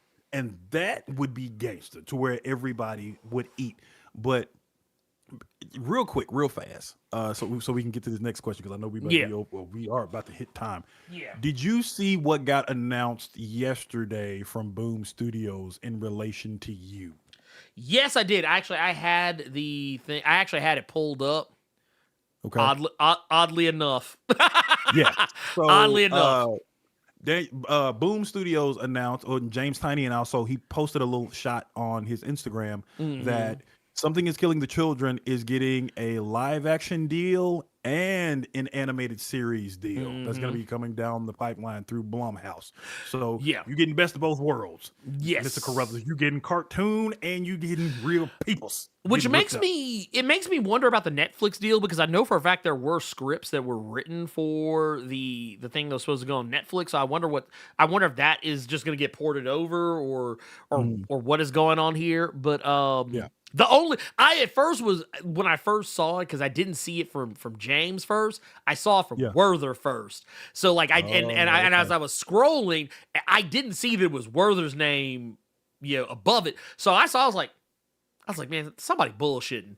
And then I saw it was Werther Deladare, the artist of Something's Killing the Children. I was like, oh, well, he wouldn't post this shit if it wasn't true. So, so I was like, all right, we can move on. But no, I'm actually very excited for this. And more specifically because Something's Killing the Children is becoming, I would say, more of a household name than maybe what some people might be accustomed to. And I'm here. I'm here for that. I'm here for that 100%. And I guess let's look at our next one. We got another one here. Please. We got Lamar Norman says, question, with the pretentious sale of Warner Brothers Discovery, how will this sale affect DC Comics? So, honestly, I don't think it will. That's my hope. I feel like if nothing else, I think it might be for the best if Warner Brothers Discovery is sold and maybe get David Zaslav up out of there, get him good and far the fuck away from that. I don't know how much sway he has over DC Comics. I mean, I'm sure he does to some degree or another, maybe possibly, but I just personally feel like the ship is sinking. The ship is sinking, and only a handful of things are plugging the holes. And I think you need to look no further than the current state of HBO Max, which I just think I heard is raising its prices again. Dude, I got that email this week. Man. I completely forgot about HBO Max, but it's going up again. It went up last year, now it's going up again. And this is why I keep telling y'all. That's all you gotta do. Just do the look. Don't say it because I don't want you in trouble. No. Just look. You can see it in the background if you're looking hard enough. Do what them brothers, do what Russo told you to do. You see it if you look hard. You just ain't gonna see AVX. You just gonna see it background.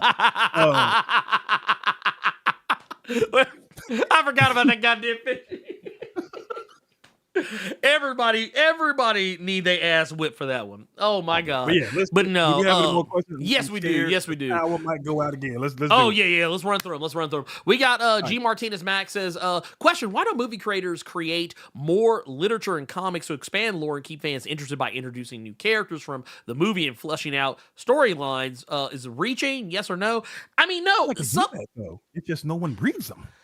That is okay. There you go. Because I was about to say, what was that bullshit that Zack Snyder threw up Rebel Moon? I still see comics coming out for that shit. Yeah. The problem is, I don't think anybody gives a fuck. True story.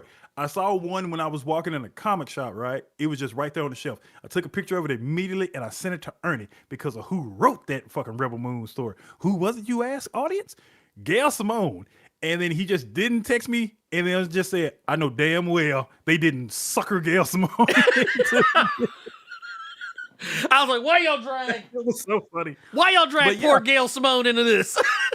Rebel Moon, Fantastic Four, First Steps, and all that. I feel like they do the comic before the movie to lead you into the movie thing. Just nobody gives a fuck because that's just some bullshit for the movie. I'm gonna just go see the movie because that's how a lot of you all will write this shit off. So they do it, y'all just ignore it. I mean, it's sad to me because I personally feel like there is merit to do so. Like, you know what I think you should do? I think you should take the cyberpunk route. And what I mean by that is, Cyberpunk, what did they do? They came out with their game, and despite all the criticism the game had gotten, some of it fair, some of it unfair, they still came out with the Edge Runners anime. Yeah. And they were steadily releasing cyberpunk comics. Like comics set in the same universe. There's one coming out next week. Yeah. Like a whole hardcover series. Whole joint coming out. And thing is, I didn't love all of them. They were pretty damn good. The ones that I liked. Ones I liked were fucking damn good. So, I mean, some people do it, some people don't. Stranger Things does it to a lesser extent. There's some other properties that do this as well. I do think there is merit to having something out there, though, that kind of like falls into the gaps between content drops, like movies and TV shows. But yeah, I think people, kind of just to go back to what Carter was saying, I think, people just don't read them. Not the way that they claim. Like, let's keep it a buck. There's lots of people who claim that, oh man, if so-and-so happened, I'd be on board. There's all kinds of people who say that shit and then don't show up. Okay, let's cut the bullshit so we can go to the next question, Ernie. You and I have seen it both times. They will hand those comics to you right before you walk in the movie, and you throw that shit in the garbage right along with that half-bag of goddamn popcorn that you did not eat. Let's just call a spade here. Yeah, nah, you 100%. They hand you all the comic, they hand you all the sticker, they hand you all the pen right before you walk into the movie, and y'all damn near throw it out while you going to your first bathroom break in the movie. Sad. Let's stop. Oh my god. Interesting. This next question is going to be very interesting. Okay. So Infamous Mike Manhattan said, did you hear about the manga Half is More and the racist backlash it got? I'm today years old, but now I'm going to make this comic my priority to read because I feel like if it's what I think it's a comic where it's a mixed family, or like one sibling's black, one sibling's white, or something like that.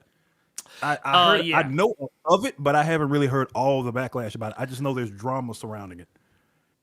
Yeah, it's basically it's supposed to be about like what it's like to be black in Japan, which I think is something that needs to be studied. Okay. Because I'm gonna keep it a buck with you. Mm-hmm. And this is something I think needs to be said. For as much as black people love anime and Japanese culture, I want you to understand something.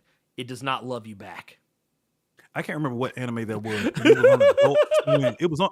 I think it was, if I remember the name right, it was Durara. I know they had a girl on a motorcycle with like cat ears, whatever the fuck.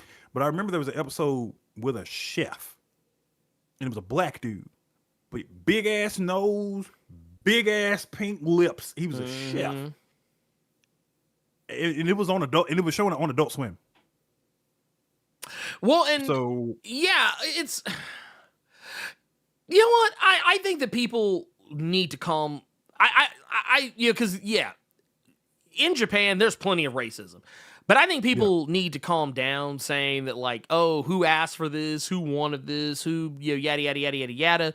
The thing is, at the end of the day, black people are some of the, like, of all anime fans, black people are some of the most underserved when it comes to anime culture. For as much as black people prop up anime culture, for as much as black people make anime culture their entire personality, make being a weeb their entire personality, black people are probably the least served when it comes to the entirety of anime's fandom. And I will go ahead and tell y'all right now, people in predominantly Mexican, Hispanic, and Latino countries get more representation and more access to anime than even we do here in the States. And that is not me just making some shit up. It's objectively fucking true. Y'all sit there and y'all complain about this, but not all the pervert shit that you all watch in Chainsaw Man, in Dan to Dan, in High School of the Dead, in Monster Musume. And I can constantly name off all these different animes with all this weird ass fan servicey ass pervert shit. But this is what making y'all mad right now? Just interracial families or some such shit? Like, that's crazy. I personally, I'm at a point right now where I'm just like, look, I don't care. I don't care if they're mad. Yeah. I'm gonna look into it. I'm gonna check it out. And if it's good, it's good. If it's not, then it's not. And oh god, fandom wire, lame. And let's see. I kind of want to see.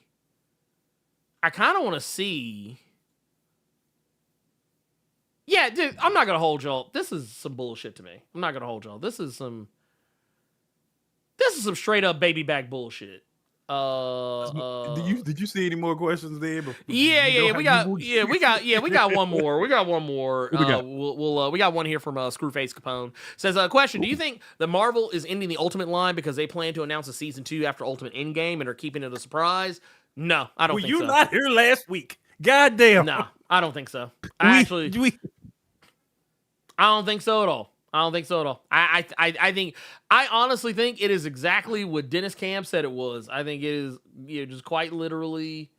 I feel like I saw you in the chat last week when we discussed this. Yeah, I think that is just that. Put the Cope Cup down, please. That shit is a wrap. Please. And honestly, I'm glad because you know what?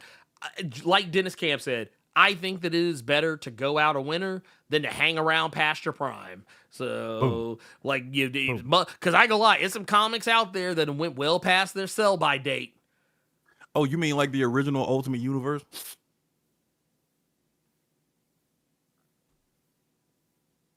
That part.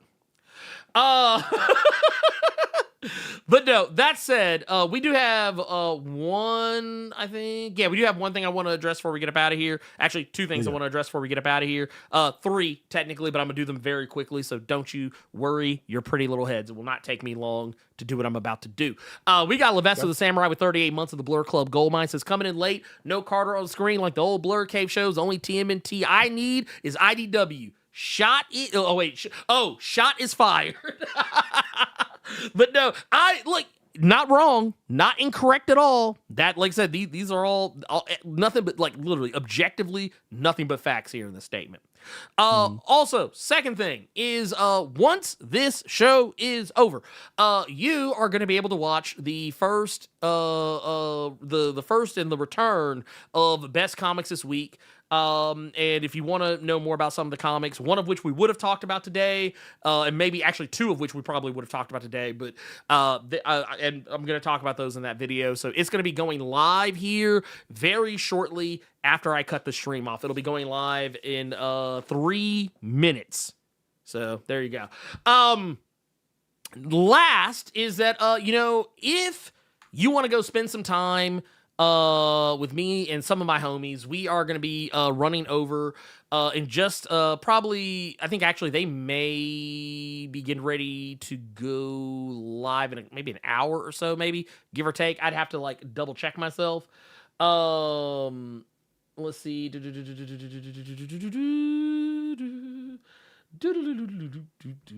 Where did it go? Oh God, you gotta sing again. Damn it. Oh, sorry. I apologize. Gearless Mo out here with the 1999 super chat. Says, as a man that lived in Japan, I can tell you they are passive aggressive. I can tell you a few stories, but I can tell you they're just like. But I can tell you, they just like that we buy, and that's about as far as it goes. Yeah, no, that's what I keep trying to tell people. This is the same thing, and some of y'all may remember this. The waving the red flag boys. We talked about this when we were talking about the Piccolo effect. I think one of the misconceptions that came out of that conversation is people were thinking that that myself and some others were trying to claim that anime needs to be more representative of us, even though technically we're not a part of that population. No, not saying that at all. I just think that when they do decide that they want to represent us in their shows and mangas and whatnot, I think they should just do a better job of it. That's all I was saying. But once again, the reason why is because the black population over there is so thin. They don't really like most everything the Japanese people know about black people, they probably know from pop culture. And pop culture that is more representative of what white people think about black people as opposed to actual, like, from the horse's mouth perspectives. Anyway, that said, what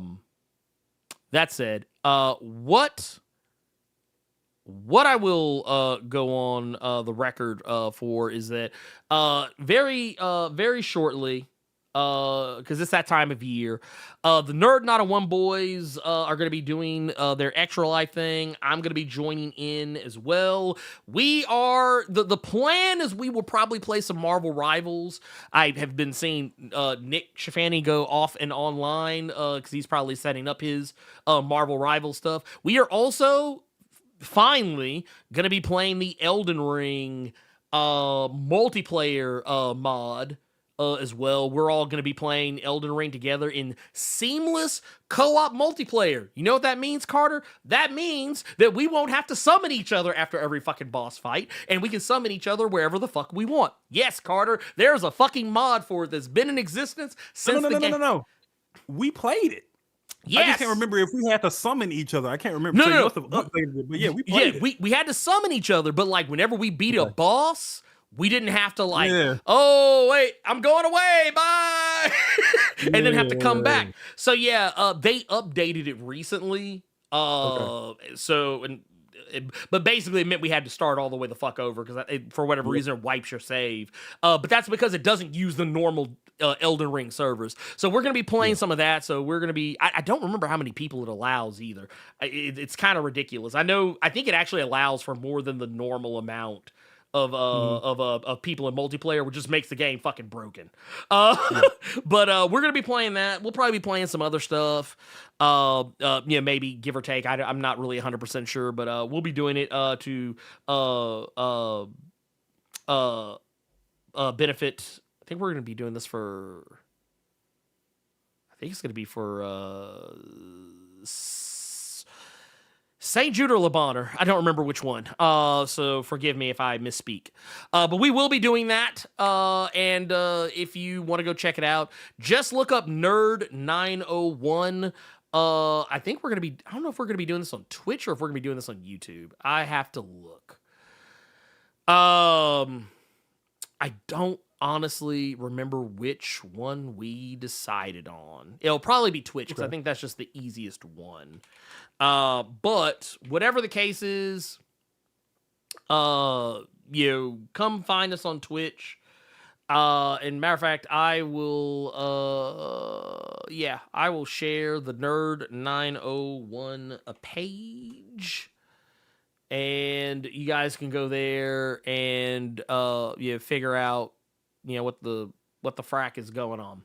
Where is my actual window for the live stream? That is currently running. Oh my god. Anyway, Carter, do you have anything you want to say before we get the fuck up out of this bitch? No, I'm gonna go read some more stuff. Stuff.